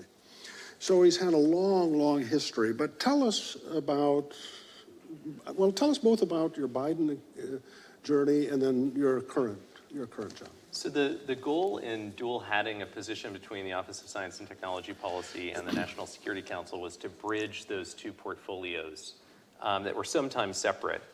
And I think there was recognition both within the NSC and within OSTP that there was significant intersections between our work in technology policy and our work in national security. That kind of bridging has been sustained. I think the team there is now extremely collaborative in building technology policy that serves national security goals as well as domestic goals. The work is also one that helped, I think, create sort of a cohort of technology strategists of a type that I think we need more of in the country. We're very good at building pipelines of military strategists to think about move, counter move, to think about wargaming, asymmetric strategies, cost imposition strategies. We don't do that as much when it comes to technology policy, but this group at the White House currently is, I think, really expert at that, and I hope to see more of it. RAND is a wonderful research institution, probably the world's largest policy research organization, certainly the country's largest policy research organization. About 1,000 projects at any given time on virtually every policy topic that the federal government works on. We have offices in 5 countries, primarily in the United States, but then also in allied countries. I come from the Santa Monica office, so I am constitutionally prohibited from wearing a tie. I should have brought scissors for you, John. But we have an office here in DC, right in Pentagon City, and we have offices in Boston and Pittsburgh. What I find really interesting about RAND's work is that it's about half national security and half social and economic policy. And you find researchers who are moving across both portfolios. So we manage 4 of the federally funded research and development centers for the national security community, 3 for the Pentagon, 1 for the Department of Homeland Security. But then we have half of our work that's in health and human services, education, labor, working on environmental issues, working on civilian technology policy issues. So that intersection that allows us to draw on the best talents of both is, I think, one of the things that makes RAND really unique. Thank you both. Now, I said a little bit of this morning when we were in the introduction. When I talk to my defense colleagues, I always say, look, I think there are 2 types of national security: capital N, capital S, national security, and small case NS. For me, small case national security NS is aircraft carriers, tanks, how many divisions you got, ammunition, et cetera. Capital NS, national security, that's the strength of your economy. That's the creativity of your ideas industry, the sense of fairness in your society and shared conviction. That's real national security. So we want to talk about both of those today. But let's start out very narrowly with small n, small s, David, because you represent the industry that's in this business. Tell us about how research and development, how important is research and development in the world you are sponsoring? How important is it for the Department of Defense? And how important is it that we have this protection for intellectual property in this world? So I think the value of the research and development in the Department of Defense depends on the nature of the challenge that you're facing. And so one of the things to recognize is how different our situation is today. So in World War II, Nazi Germany impaled Japan. The U.S. economy was simply larger. We had more people, we had more economy. We are going to win through volume no matter what, even if your vehicles are slightly better than ours. When we look at a potential situation of deterring China, a nation with 1 billion more people, who produces 50% of the world's steel and we produce 5%, you are not going to have a strategy of winning through attrition and through volume. Now, all of a sudden, research and development moves dramatically higher in your demand and your need because you're now counting on that as one of your strategic advantages. It also splits in that you have both government-funded research and industry-funded research. And the challenge is, communist countries can also do government-funded research with the same level of top-down. What they don't do well is the industry side. So part of the challenge to the United States is if you really want to be competitive in this environment, you have to take advantage of your strength that they don't have, which is what's the innovations and the ideas coming out of the industry side, and how do you bring that into your system? And so you'll have some innovations that are very specific. Stealth is not something the private sector would have much interest in, but it'll be very hard for the government to spend enough money on space to keep pace with what the private sector is going to do tomorrow anyhow, with or without your investment. And so I think the challenge here for industry is recognizing that combination and the role that both of those play in deterrence. We'll come back. Very interesting. Jason, let me ask you. You wearing both your National Security Council hat and your RAND hat. In both, you were really intensely interested in technology and research and development. And so how do you look at that as a foundation for our national security? Yeah, I mean, first, the way in which the world has changed in the last, say, 20 years in key areas of technology, look at, say, computing, where processor speeds have increased by over a factor of 1,000, per unit cost, means that you're going to need to be investing in what the leading edge is today in order to keep up with procurement that is likely to last years to a field deployable system. So you can't rely as much as we are today on legacy hardware. It's not going to survive well in a future competition where you have electronic warfare systems that are state-of-the-art, ballistic missile systems that are state-of-the-art, hypersonic weapon systems that are state-of-the-art. So first is the need to invest in R&D simply to address the weaknesses or vulnerabilities of legacy systems to today's weapon systems that are fielded by other countries. On the sort of big national security, capital national security side, research and development is the fuel for our national competitiveness. As you, among others, have noted, John, the future of our competition with China is primarily a technology competition. So understanding the role that research and development has in driving a pipeline of technology that we will need in order to stay competitive is, I think, critical. And right now, the United States lead in some areas has diminished. We used to be responsible for about half of global R&D right after World War II. Now it's about a quarter of global R&D, and China is about another quarter of global R&D. Also, the share that is responsible from the federal government has diminished from over half now to around quarter of that number. So we are falling behind, especially in areas of R&D that serve national missions. So both of you have opened up some really interesting questions to explore here. When the great competition with the Soviet Union was also a technology competition, and we designed systems to restrict technology that was to be shared with or sold to or stolen from by the Soviet Union. We have such a different format with China. I mean, we've had a strategy of engagement with China, not containment. And so we've had a lot of interaction, but recent years, as you said, I mean, there have been some remarkable advances. While I think you were still in the Biden administration, we started the process of looking at restricting semiconductors technology. How, we're dependent on an international engagement, and yet we want to restrict the stuff.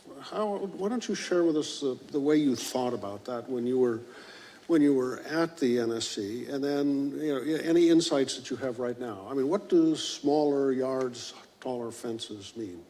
Yeah, I think this was an area too of policy continuity, really from the last administration and the current administration, of seeing the strategic picture, I think, roughly the same, which is if you're in a technology competition, you don't need to be giving fuel to your primary competitor. It doesn't make it a fair race for you to be the primary source of technology for your competitor. And in the case of semiconductors, we were not only sharing our most advanced chips with China, we were also sharing our most advanced tool-making equipment. So advancing China's own goal to become self-sufficient in its own supply chain. When we looked at that, it didn't make much strategic sense. So first, it was increasingly clear that semiconductors were at the heart of so much technology advancement broadly. They sit at the foundation of supply chains, from data centers to personal electronics to weapon systems that are fielded and have microelectronics serving as their heart. It serves as the primary driver for innovation in other technology areas, everything from quantum to synthetic biology. And we found that US supply chains were absolutely critical to the way in which China was advancing, ways that were militarily relevant and economically relevant. On the military side, we saw that US chips and chip-making equipment were critical for China's own efforts for developing modeling and simulation tools for hypersonic weapons, as well as for its own cyber operations, including offensive cyber that instead is used now to target US semiconductor firms in order to steal IP. So there is some sort of a feedback loop here.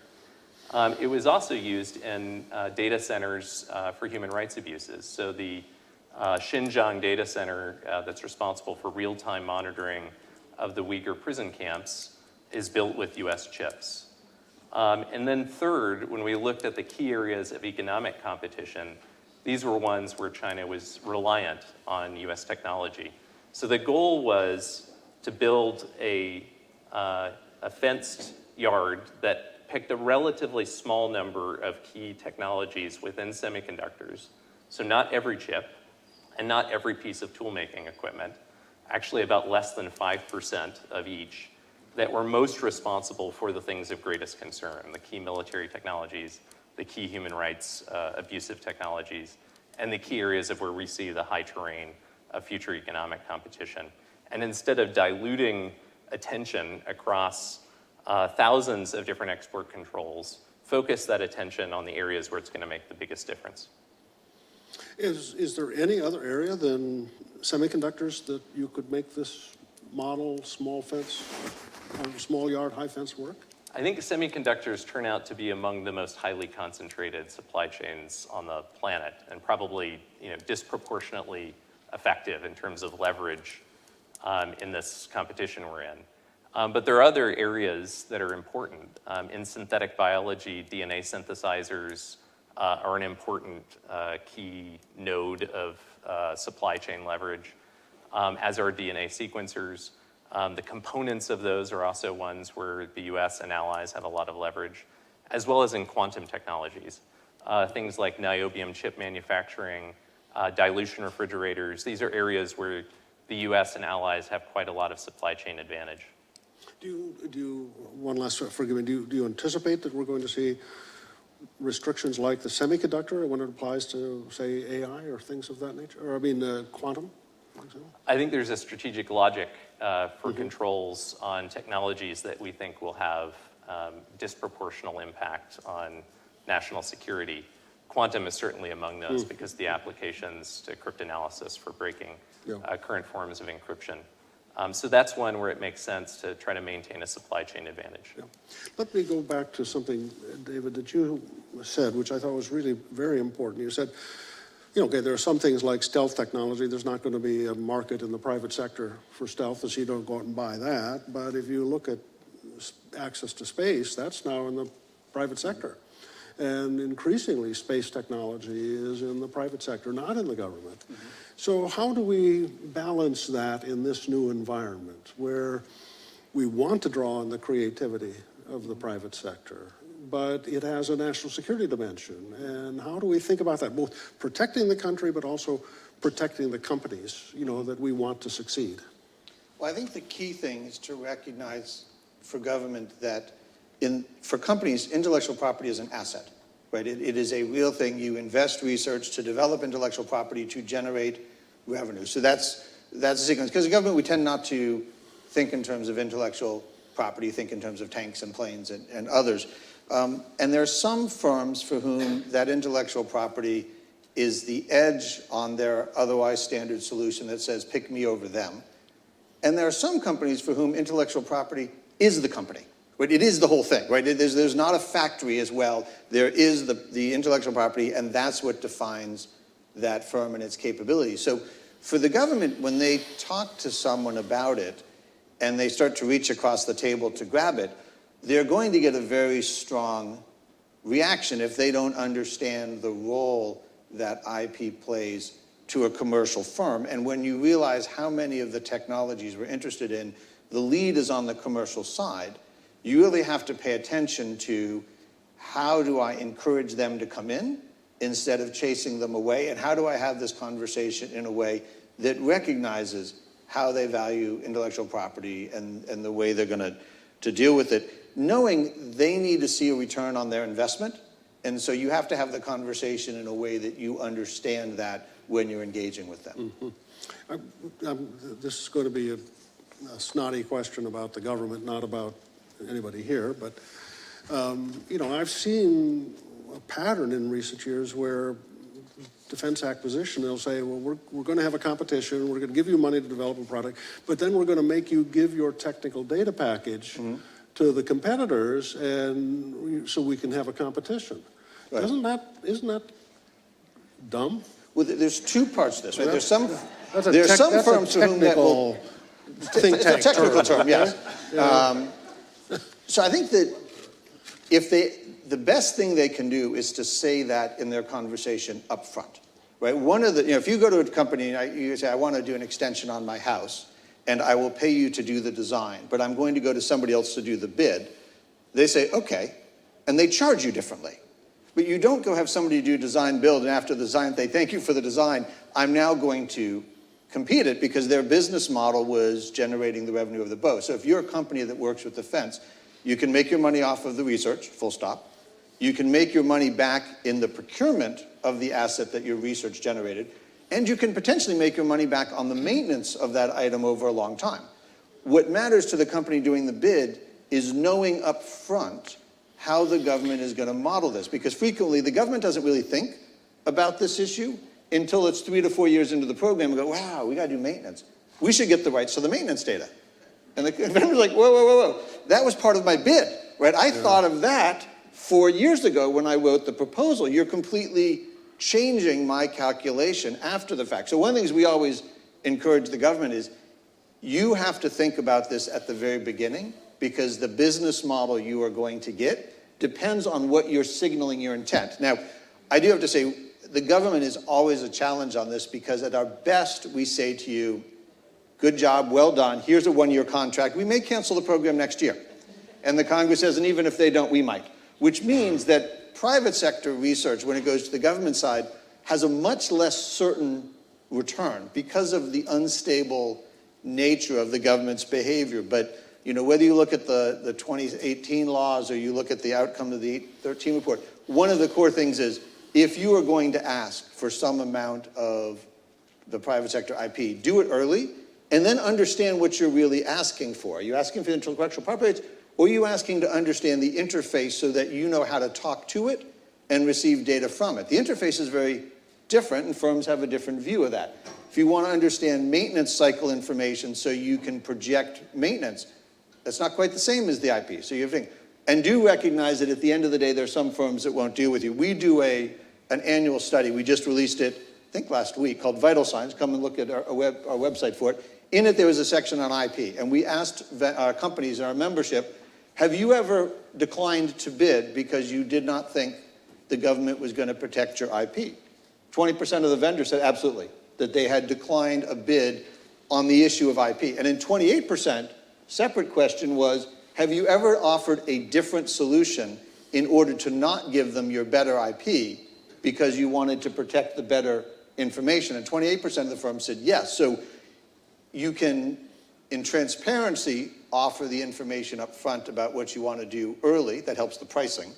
But you still have to recognize there are firms who will not share it with you, or will offer you their second version, not their primary version, because they do not trust that you are going to protect their IP, and it's too important. So that the signal they send with that discourages firms from being willing to play with them for perfectly legitimate business reasons. Yeah, and I would also add, I think that often the government doesn't want to pay the real full cost of R&D, and companies historically have been saying, well, I'm willing to bet on this, and I'll put in, a couple of extra $1 million on developing this, because I can win, I'll get that back if I win the contract. And now all of a sudden that's open. Yeah, you have an absolute budget incentive on the government side to have the firm underprice R&D and procurement and make it back on operation maintenance, because that is many years out and it's not part of your cap that you're dealing with. So your life becomes easier.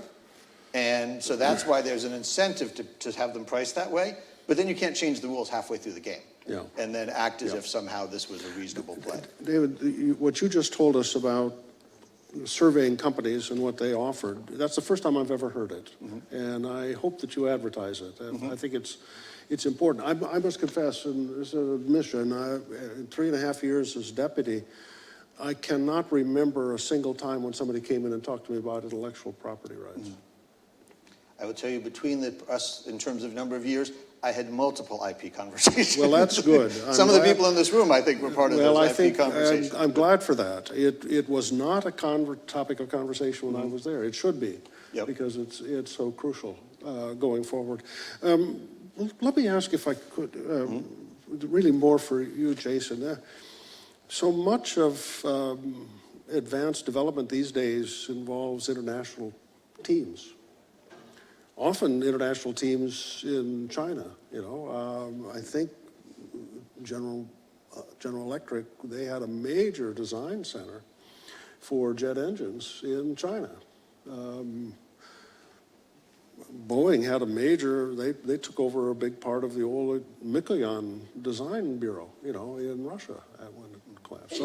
So we have these international partnering, and yet we still have a desire to protect. How well do we do this, and how do we do it without shutting off ourselves from the talent around the world? So this dilemma goes back decades, and there was a policy document in the Reagan administration, NSDD 189, which sort of laid out a framework, I think this is in 85 or so, for thinking about what counts as fundamental research. And for fundamental research, the idea is you don't put any special protections around it. In the last part of the last administration, there was NSPM 33, which was an effort to kind of relook at research security in light of increasingly aggressive intelligence operations by China and Russia and others to acquire US technology from probably our soft underbelly for security, which is from our academic institutions and our civil research institutions. And I think part of the process in developing an SPM 33 was just to do a careful assessment of where do we have vulnerabilities. And as part of that, found a number of things that were concerning. Foreign PIs, principal investigators, who were misreporting what their affiliations were, who were double dipping, basically turning in the same proposal to get funding from multiple agencies for the same work, or double billing for that work. Third was people who had clear conflicts of interest, were working from both the funding side and from the receiving side at the same time. And then cases where there was a clear nexus with a foreign defense or intelligence organization. And the goal with NSPM 33 was to strengthen the resources for research security. First, to do more due diligence on research proposals, try to prevent double dipping, prevent the lack of full disclosure around affiliations, and an effort to strengthen cybersecurity at academic institutions and other civil research organizations. But I think we still have this dilemma, which is how open do we want to be in our system? It is a great source of strength for us. It's one of our asymmetric strengths, is that we are a country that is so welcoming of international participation in science and engineering. I'd say it's like one of our greatest strengths because it attracts foreign talent to the United States. And given that we are competing against a country that has 1 billion more people, demographically we're at a disadvantage. Potentially our greatest advantage is in being able to attract the best scientists and engineers from around the world to our shores, just as we did during World War II and during the Cold War. But we don't always do a great job of that without the right immigration policies or with research security that is overly restrictive. So it is a balancing act. I think we really need to be thoughtful about what is it that we want to protect. Do we want to protect early stage peer-reviewed research that's going to show up in Science and Nature anyway? If so, what is it that's important to protect about that if it's going to get published? If it's work that's happening in a corporate lab that's protected by IP, if it's work that's happening in a national security laboratory, then we need to be much more cautious. So I think this is an area where we need a sliding scale. Can I just ask, I absolutely agree with what you said. But a lot of that depends on having a stronger, healthier communication channel between the security community and the science community. How would you, it strikes me that we just don't have that right now. You know, and I don't, look, I've got cops' blood in my veins, cops are not particularly imaginative people, So I need help to know what's important to protect. But if I don't have an open conversation with scientists to know what's important, really important, I'll walk into the laboratory and say, well, you better lock that thing up. I don't know what it is, but how do we get a better conversation between scientists and security professionals? I think that's a really good point, John, and I do think we lack that kind of freer exchange of threat information that goes from the intelligence community and the FBI to academic leaders, university presidents, provosts, but also the heads of research organizations that aren't connected to the national security community, industry research organizations. We don't have those threat assessments that are being shared frequently with the heads of research organizations. And we also don't have the knowledge that exists within industry and academic research organizations regularly shared with national security leaders. One of the things that we've been thinking about at RAND is what does the structure for that look like? We've in the past had freer exchange of this. I mean, certainly during the Cold War, there were a variety of venues in which you had academic leaders with security clearances getting threat briefings, and academics who were at the leading edge of their fields advising national security decision makers. We have much less of that today. So what is the venue that can help support that?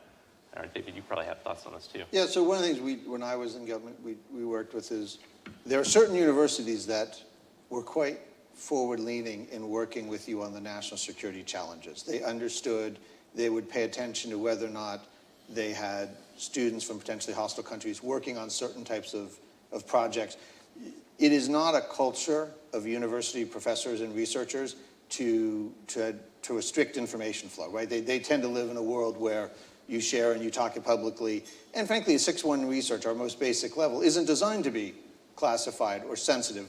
But nevertheless, there's an advantage to having somebody on the project in terms of what you learn from it than trying to read the paper later. So we would find that there are certain universities you could work with where you could give some of the leadership clearances. They'd come talk to you about what they were doing, share information so you were aware of what was really cutting edge and what isn't. And you could give them awareness of how foreign agents would attempt to operate in their community so they could see it and they would recognize the patterns. And over time, as that becomes less spooky, people become more comfortable with it. But you sort of have to start with folks who, whether their parents were in the military or something, give them some reason to have this conversation, and you don't come across as being from two different universes. But you have to then work your way to bring everybody else along. Let me ask, shift just slightly, but we're in this great competition with China. It's I think primarily a technology commercial competition.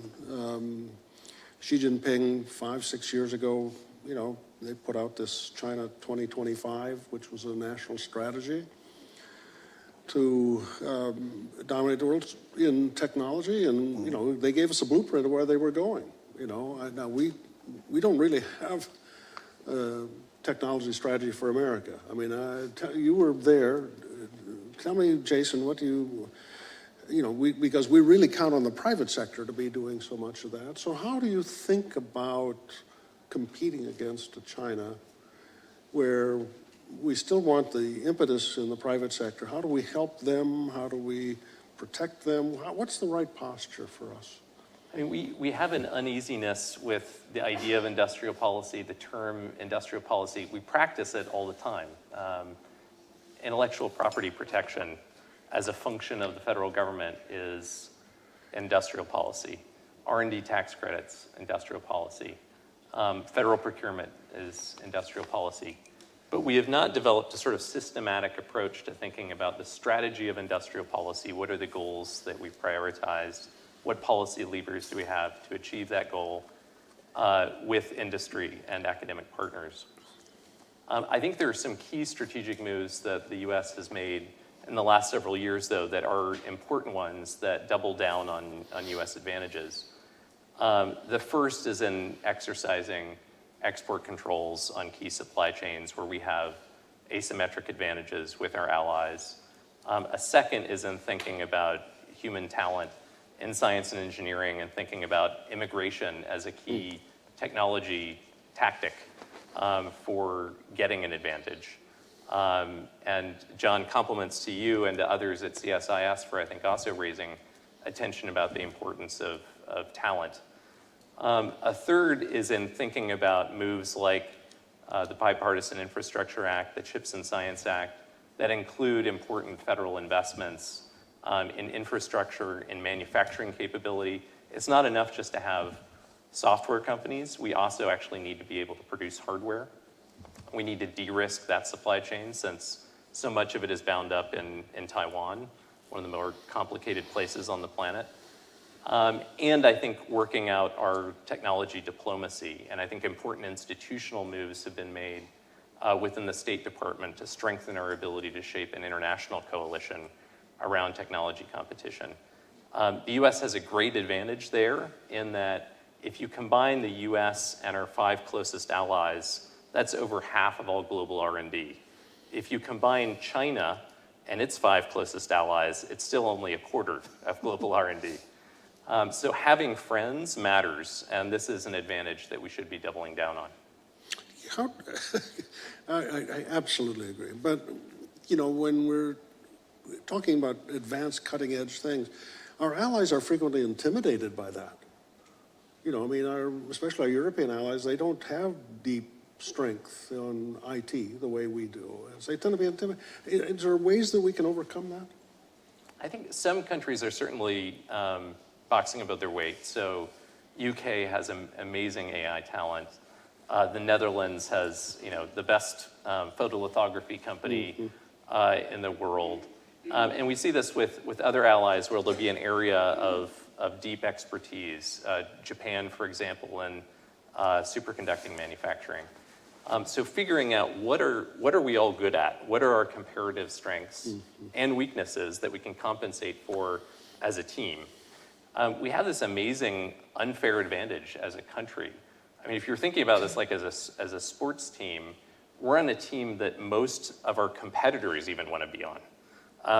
Most of the leading edge scientists and engineers of China origin want to be on Team US.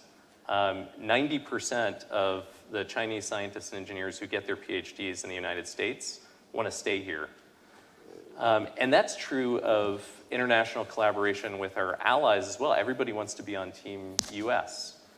So figuring out what are the best positions to play on this team that we're building with our allies is, I think, a really, really important problem. RAND and CSET and others have done this sort of landscape review of what are the comparative advantages of different countries when it comes to specific technology supply chains, key areas of research, key areas of industrial advantage, and how can we work off of each other's strengths collectively? Yeah, I'm writing myself a note, so one of your latest reports I better pick up. You brought up the question of human talent. And by the way, you deserve the credit, Jason, when you led the way to try to expand the number of green cards, that were available and and visas for highly qualified people. You know, the National Commission on Artificial Intelligence listed this as one of the premier challenges, is recruiting talent from around the world. And yet we've got this deep paranoia seizing the country about it. Is there any way to break through that in your mind? I find it very frustrating because it's overwhelmed by, you know, people coming across the southern border. That's an important issue. I don't minimize it, but this is just swamped by that topic. Well, first, the credit goes to you, actually, because we had lunch down the street, and you convinced me to work on CSAT at this problem. And then I think you hired our strongest researcher to do that work at CSIS. Well done, sir. So I think this is such an important area, and I think that the work that you all have done here on this is among the most important policy analysis on the role of human talent and immigration as a key point of leverage for technology competition. I think the politics of this are challenging, not because technology immigration or STEM immigration is controversial. It's the one area that everybody can actually agree on across the parties. Because everybody can agree on it, it's used as a bargaining chip for the other parts of immigration policy where people disagree. And I think figuring out a way to prevent this from being the bargaining chip that both sides are using in order to achieve their more partisan immigration policy goals is a big challenge. We have to make progress on STEM immigration if we want to stay competitive. I think this is among the most important priorities for our future competitiveness. Immigration is the ultimate cheat code in global competition, right? Your ability to say to the rest of the world, lovely team you got there, I'm going to steal your top 5 draft picks and have them come to the United States, and I don't have to do anything. They'll get on the plane on their own and come here, is an incredible advantage to the United States. I mean, we have 50 million people in the United States, largest number of immigrants of any country in the world, and they come from virtually every country in the world. I mean, that's sort of the draw that we have. And one of the things that we have a challenge on is often you'll see surveys that will ask the public, what do you think of immigration? And the survey won't differentiate, which means you really don't know what answer you're getting, and you're leaving it up to the person what they have on their mind. When and I had to search to find them, but when you have a survey question that asks you, what do you think of legal immigration? One, you get extraordinarily high percentages. And if you ask, do you think that should go up or down, wins. More people are in favor of more legal immigration, and you know, the average person is not worried that we're going to bring in 12 more PhDs. That's not the issue. If you ask them about illegal immigration, you get numbers off the chart the other direction. I think there's a survey in February that asked people to rate it as a national security threat. 55% gave it the highest rating, and 15% said it wasn't. So you've got two very strong emotional reactions to what are fundamentally two very different issues. And the fact that we try and push them together really interferes with the ability to address the green cards and the university students who are trying to keep, because we aren't clear. But I think from the United States' point of view, if you look at the demographic trends of most countries, they all go south, they all go down, except the United States. And the United States doesn't go down. Our birth rates are good, but not as they need to. But we always have immigration coming in. That means that by some models, China's going to go from 1.3 billion down to 800 million and lower, and the U.S. is going to go from 3 to 400, and all of a sudden that billion-dollar person difference goes away. And then you've got a very different national security environment. So I think this is a very important issue. I think it's a huge strength of the United States, and part of it is sometimes we can't talk about one issue until we address the other, and so that may be part of the challenge they have to work through. Yeah, it is, but it strikes me we should try to find a way to free it up. I mean, as you say, it's shared on a bipartisan basis that we should have more talent, but it's being used as leverage. But at some point we should say, let's not hurt ourselves for the sake of a game we can't win. And both sides have got this irrational approach right now to immigration reform, and it's only focused around the hardest problem and not the easy. It's blocking things up. Anyway, well, I feel better. I got that out of my system. Do CRs next. Okay, we've got a few minutes if there are people that have questions would like to pose to my colleagues. So let's just start with you. Do we have a microphone that comes around? let's get these down here. To the middle table, and then we'll come down to the front table. No, I don't think it's on.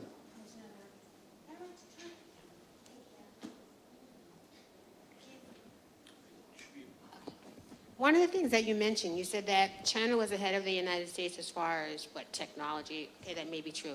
But as far as the environment goes, they're not doing a lot of work towards cleaning up their environment. I know that when COVID-19 happened, because it's so crowded, it spread like wildfire in China. I think it spread faster in China than it did in the United States. I don't know, I'd have to go look up the records. But when I was taking a course, it was called, Global Health, their environment is really going down, and they're not working towards trying to improve it. And the more it becomes, the pollution, it's higher than the United States. I think the United States is working harder towards cleaning up the environment because you have so many organizations and so many groups. And Capitol Hill, I guess they're finally listening. So we're moving more towards cleaning up our environment, making it safer. And they're maybe working harder on technology. However, their environment is going down. It's crashing. Yep. Do you want to comment, David? Yeah, I'm just going to say that there's a risk of making the Chinese 10 feet tall. And let's also be very clear. The concern is the Chinese Communist Party. Chinese people may be perfectly loving human beings. They have a government that sits over them that is very different than the one that we would want to live under. They may do some things very well. They may prioritize some things, but you'll notice the environment, many of those other areas do not go well for them. And so it's a risk to overstate all the things they're capable of. We should recognize if you produce 50% of the world's steel, that is an advantage.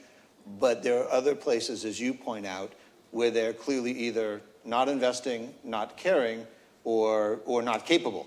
And so we need to recognize that and some of the challenges it creates, both for them internally as well as for the rest of the world that has to deal with them. You hit them with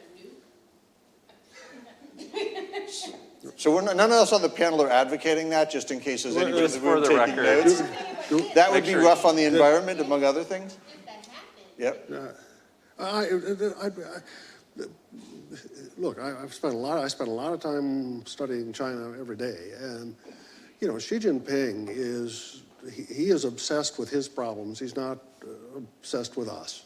He's trying to solve it, and he does feel we're kind of stepping in the way and making his problems worse, but he's not looking for a war to solve his problems. He's anxious to minimize the problems he has to deal with because his economy is imploding, his youth population is disaffected, unemployment is over 20% for his young graduates from universities. The property sector has collapsed. People have lost. The only place that they could save money was buying real estate. They've lost all that. He's got his hands full. He is not looking for a war. So I think we ought to be very careful not to get too wrapped up with China. So anyway, we've got a question right down here in the front. No, down here in the front. Yes, but I was looking for a microphone. Yes, I know. I was trying to get him to get it to you. Yes. You guys have been talking about the talent and immigration, but I think that thanks to immigration, the economy of the United States keeps growing. And this is very important because if you look at Europe and the United States, the population is declining. Mm-hmm. And in China, in addition of all the things that you say, also the population is declining because of the past law that only one child per family. Here in the United States, the same. The population keeps going down. Europe. Without immigration, whether talent or not, it's very important, the United States, because that's what keeps growing the economy of the U.S. This is one comment. You can say something about. My second comment is about intellectual property. We keep talking about the importance of the intellectual property for national security.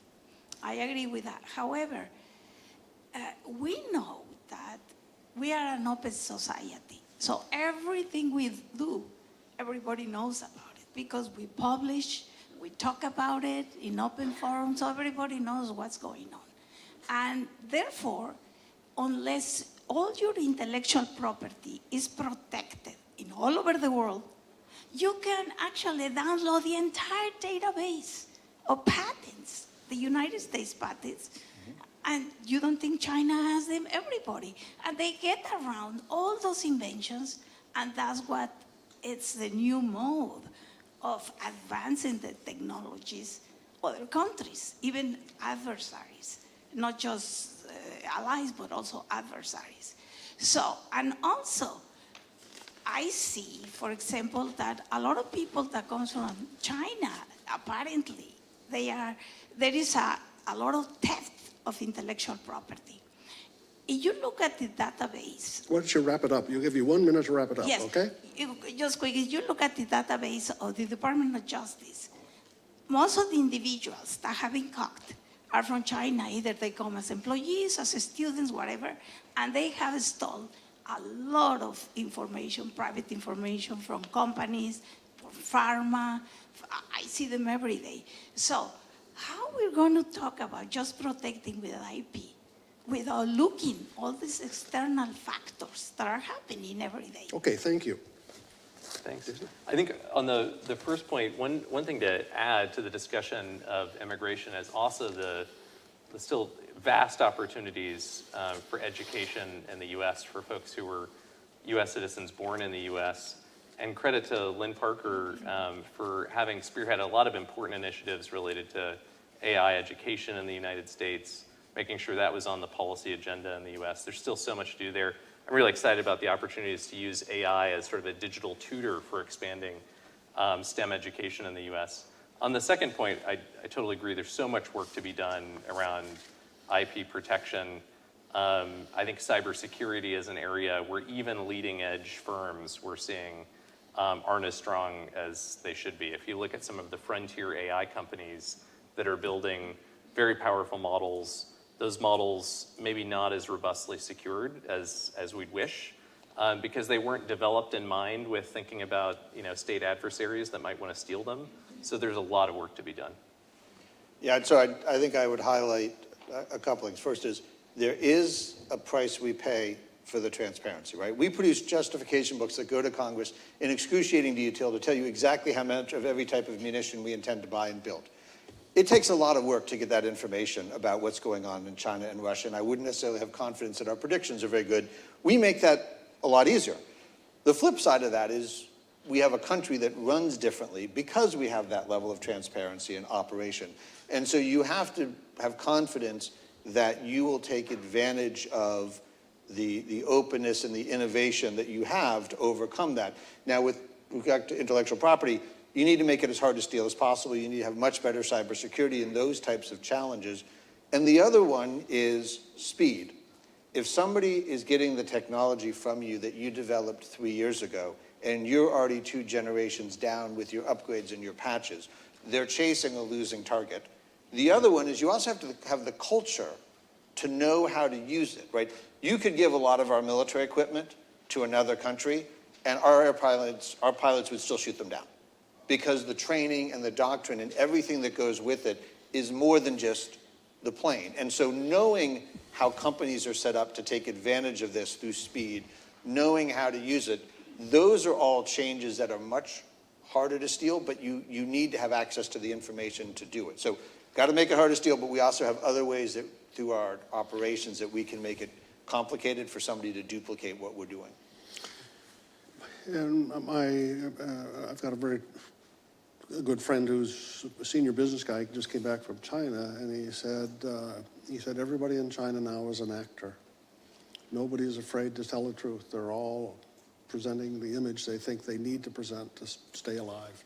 You know, I'll take our openness any day over that kind of a world. So. And that lack of information transition makes leaders make really bad decisions. Oh, yeah, and so all of a sudden you pour enormous sums of research into a solution that's never going to work because no one was willing to tell you. And you don't have the market feedback we do that tells you that's not going to work. Well, they subsidized over 400 companies to become electric vehicle manufacturers. and now they're about 80. You know, over 300 of them have collapsed, okay? And they'll probably drop down to 3. So, I mean, you know, we may be having troubles, but we don't waste money like that. Okay, let me go back here. Yeah, I have a brief question, which is, in light of what feels like an escalatory technology environment between the US and China, do you think that there's a point at which we reach an equilibrium, or do you think it continues to escalate? And I'm specifically thinking about areas where you might see symbiosis between Chinese intellectual property and manufacturing and American R&D intellectual property. I think regardless of sort of key domains of competition that have like clear national security implications or competitive implications, there's going to continue to be so many interconnections between the economies of the US and China in key areas of collaboration, cooperation, and risk reduction. Even at the height of the Cold War, the US and the Soviet Union were engaged in multiple forms of scientific cooperation, of technology exchange. We had confidence building measures that were important for de-escalating and for reducing the likelihood of conflict, things like the Pugwash conferences, Apollo-Soyuz. Having something like the Incidents at Sea Agreement, but for different domains like cyber or space, would also be an important form of de-escalation. Having crisis hotlines that are actually used. But I think there will continue to be important industrial collaborations in key sectors as well that help to reduce the likelihood of conflict. I just say that we had decades of relations with the Soviets, and they started out of a European context that we started to understand each other's signals. We do not have a really good tradition of understanding Chinese signals or them understanding ours. And the level of conversations, if you're not willing to tell your leadership the truth, you're sure as heck not going to have an open conversation with an American counterpart. And so we have to get to that point where we can have those so you can avoid a conflict that neither side intended through miscommunication. And in some cases, the better communication is actually on the commercial side. And so some of that will continue, some of that will become the source. It really depends on their leadership's desire to if the leadership of China wants to compete on economics, that's a lovely thing to do. Every country gets to do that, and we can just have confidence in our system versus theirs. The goal is to have a strong enough U.S. military that deters somebody from picking conflict through military force as a resolution. There aren't territorial ambitions on the U.S. part, but there is a desire to keep it at an economic competition. And if it stays there, many things are possible over time. Back here in the corner. Thank you. I asked a similar question this morning, the first panel. I'm Cal Goldman from Toronto, Canada, flew in this morning. We in Canada, as a member of the Five Eyes, have just enacted major new enhanced national security provisions to protect technology, particularly in relation to China. As you may know, there's a foreign election interference inquiry going on in Canada, run by an appellate judge, calling people to testify, directed primarily at Chinese interference. The temperature in Canada in relation to China has gone up dramatically over the Huawei and other incidents such as foreign interference. I was in Berlin at an international conference a month ago. The temperature there is also very high. There were UK and German, of course, and other representatives, legal and business, focused on issues with Russia and China. And I was also in Israel a few weeks ago, and there's tremendous AI depth there, focused in part on Iran and China. China, and all three. I haven't heard you speak about the Five Eyes relationship and the support of your Western allies. I'd be interested in your views. Thank you. So I'm happy to talk about Five Eyes. So for example, when I was comptroller, I would get together with my Five Eyes partners. We'd go up to Quebec to meet, and all of us would get there and we'd invite them to the United States. Because there is so much development and overlap with them. I just came from an AUKUS meeting yesterday, and there's one going on today. So there's a number of opportunities to work with allies and partners. Five Eyes is one of the most common formats that you will see, in part because the issue that you're seeing in Canada, you know, similar to something Australia said, something if you haven't seen it yet in another country, you're going to, because these things are coming. Great opportunity to share, learn from each other, and develop a common set of responses. Yeah, RAND has offices in the UK and Australia, so we spend a lot of time on Five Eyes issues as well as on AUKUS issues. I think these are such critical alliances. And I think these countries are also highly capable technology competitors and collaborators. So it makes sense to be linking up in areas around technology strategy. And then lastly, I do think NATO is an important forum as well. RAND has an office in Brussels, and a lot of the work that we've been thinking around technology planning for NATO is along the lines that we were talking about earlier, is thinking about what are each of the NATO members good at when it comes to technology? What does each have to contribute? Thank you. You didn't ask me, but let me offer my thought, which is, there's only one extant international structure for technology protection coordination, and that's Wassenaar. But Wassenaar is dead as a doornail. I mean, it's got 40-some members, Russia's in it. I mean, that Wassenaar is no structure for coordinating on things like technology understanding, technology coordination, technology restrictions, if we have to do that. We're going to have to create something new. And probably the best platform for that will be the G7. But then we're going to have to find a way to expand the G7 because it doesn't have some very key players on it. So we're going to have to think about probably a G7-sponsored coordination mechanism, but that is augmented in a very open way when other countries. Netherlands will never be a G7. I mean, it's too small a country, but it's a powerhouse when it comes to semiconductor manufacturing. So we have to find ways where we can use that G7 framework to establish a dynamic technology coordination mechanism with each other. We've published a little report on this, and I'd be happy to get it to you, but this is something we're going to have to do. Thank you all. We'll take one last question, and then we're going to let everybody go out and get something to. I'll make this very quick. You mentioned data rights previously, and the question that I've got is there's two major impacts and roadblocks for small business to be able to do more work with the defense business. The first for SBIR companies is data rights when the law specifically states the SBIR company gets the data rights, but none of the contracting officers will give the small business their data rights. And the second is security clearances, where you're in catch-22, you can't get a clearance unless you got a contract, and you can't get a contract unless you've got a clearance.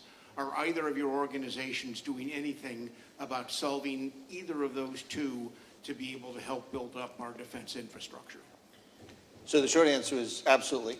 On SBIR, it was set to expire. We, with 1,000 small businesses, were all over the effort pushing to get that renewed.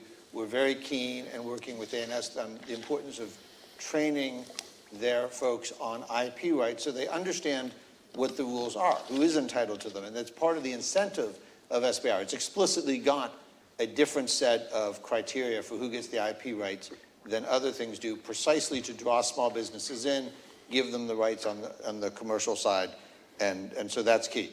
The security challenge one is just one of those challenges where you want to go to the government and say, okay, if you are going to have this requirement, you ought to let people pay to get people cleared prior to having a contract. Give them that option, because otherwise you've got a limited set of bidders. The only bidders you have are those who already have clearances, and you have that trap. And I've spent enough time on the other side running bids where you just look at the government person, and they just didn't have an understanding of the limit of the supply of people with clearances on the topic they were in, and how that was minimizing their competition.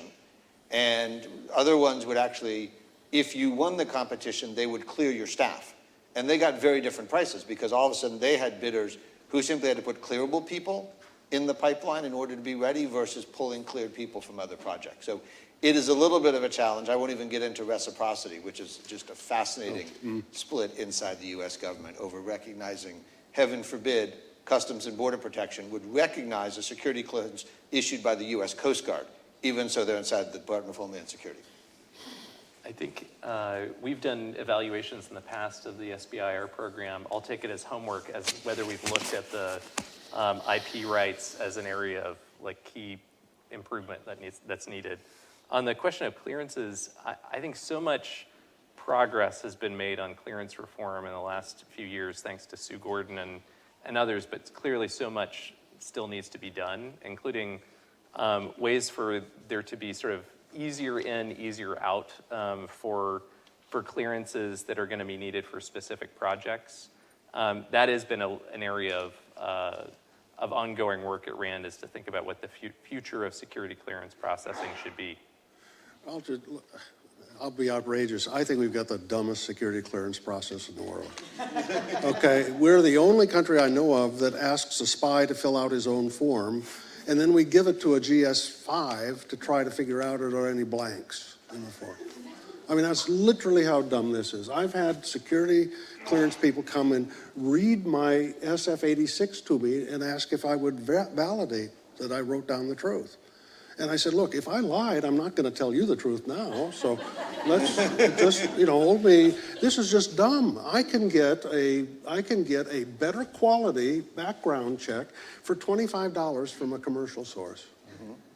Okay? And I buy that. I do that when I hire people here.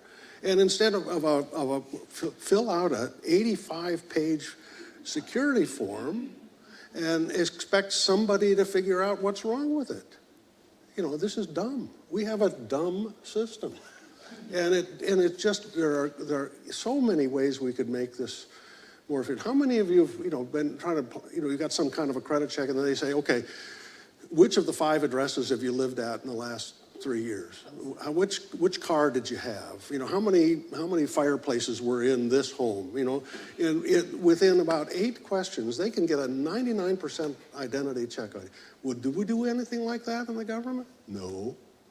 I mean, we have such an opportunity to get, and we spend $1 billion a year on security clearances.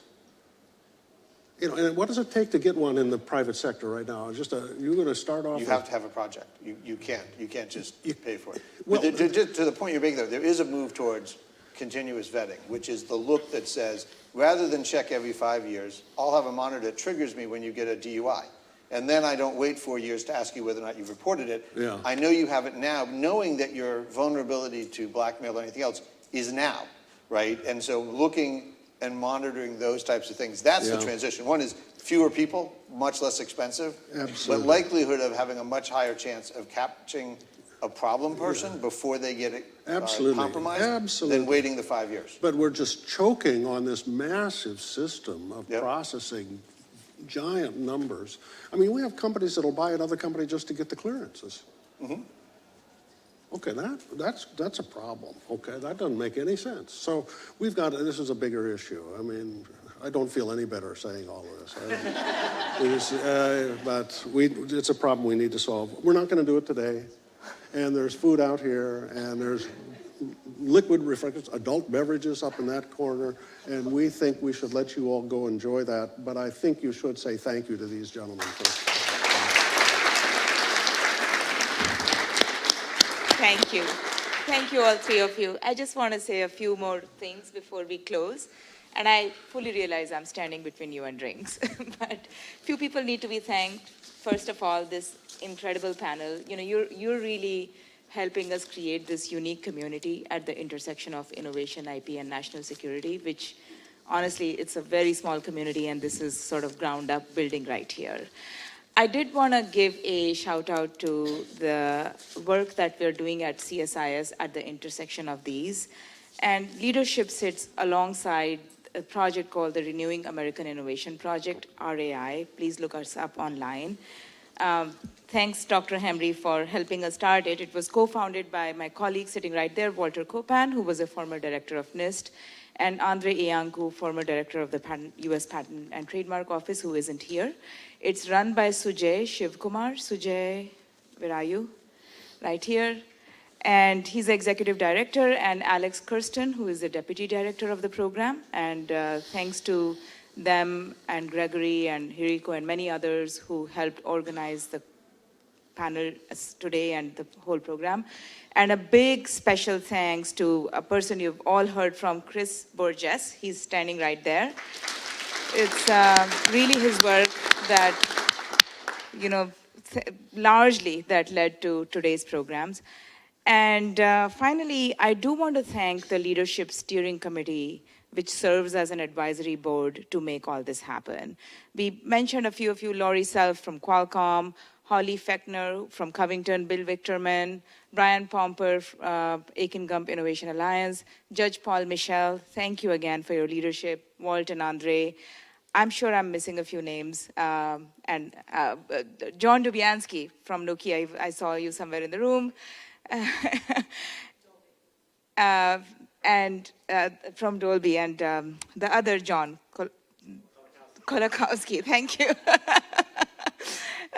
But many, many others whose big minds come together to make this happen. Thank you again. Thank you. Thank you.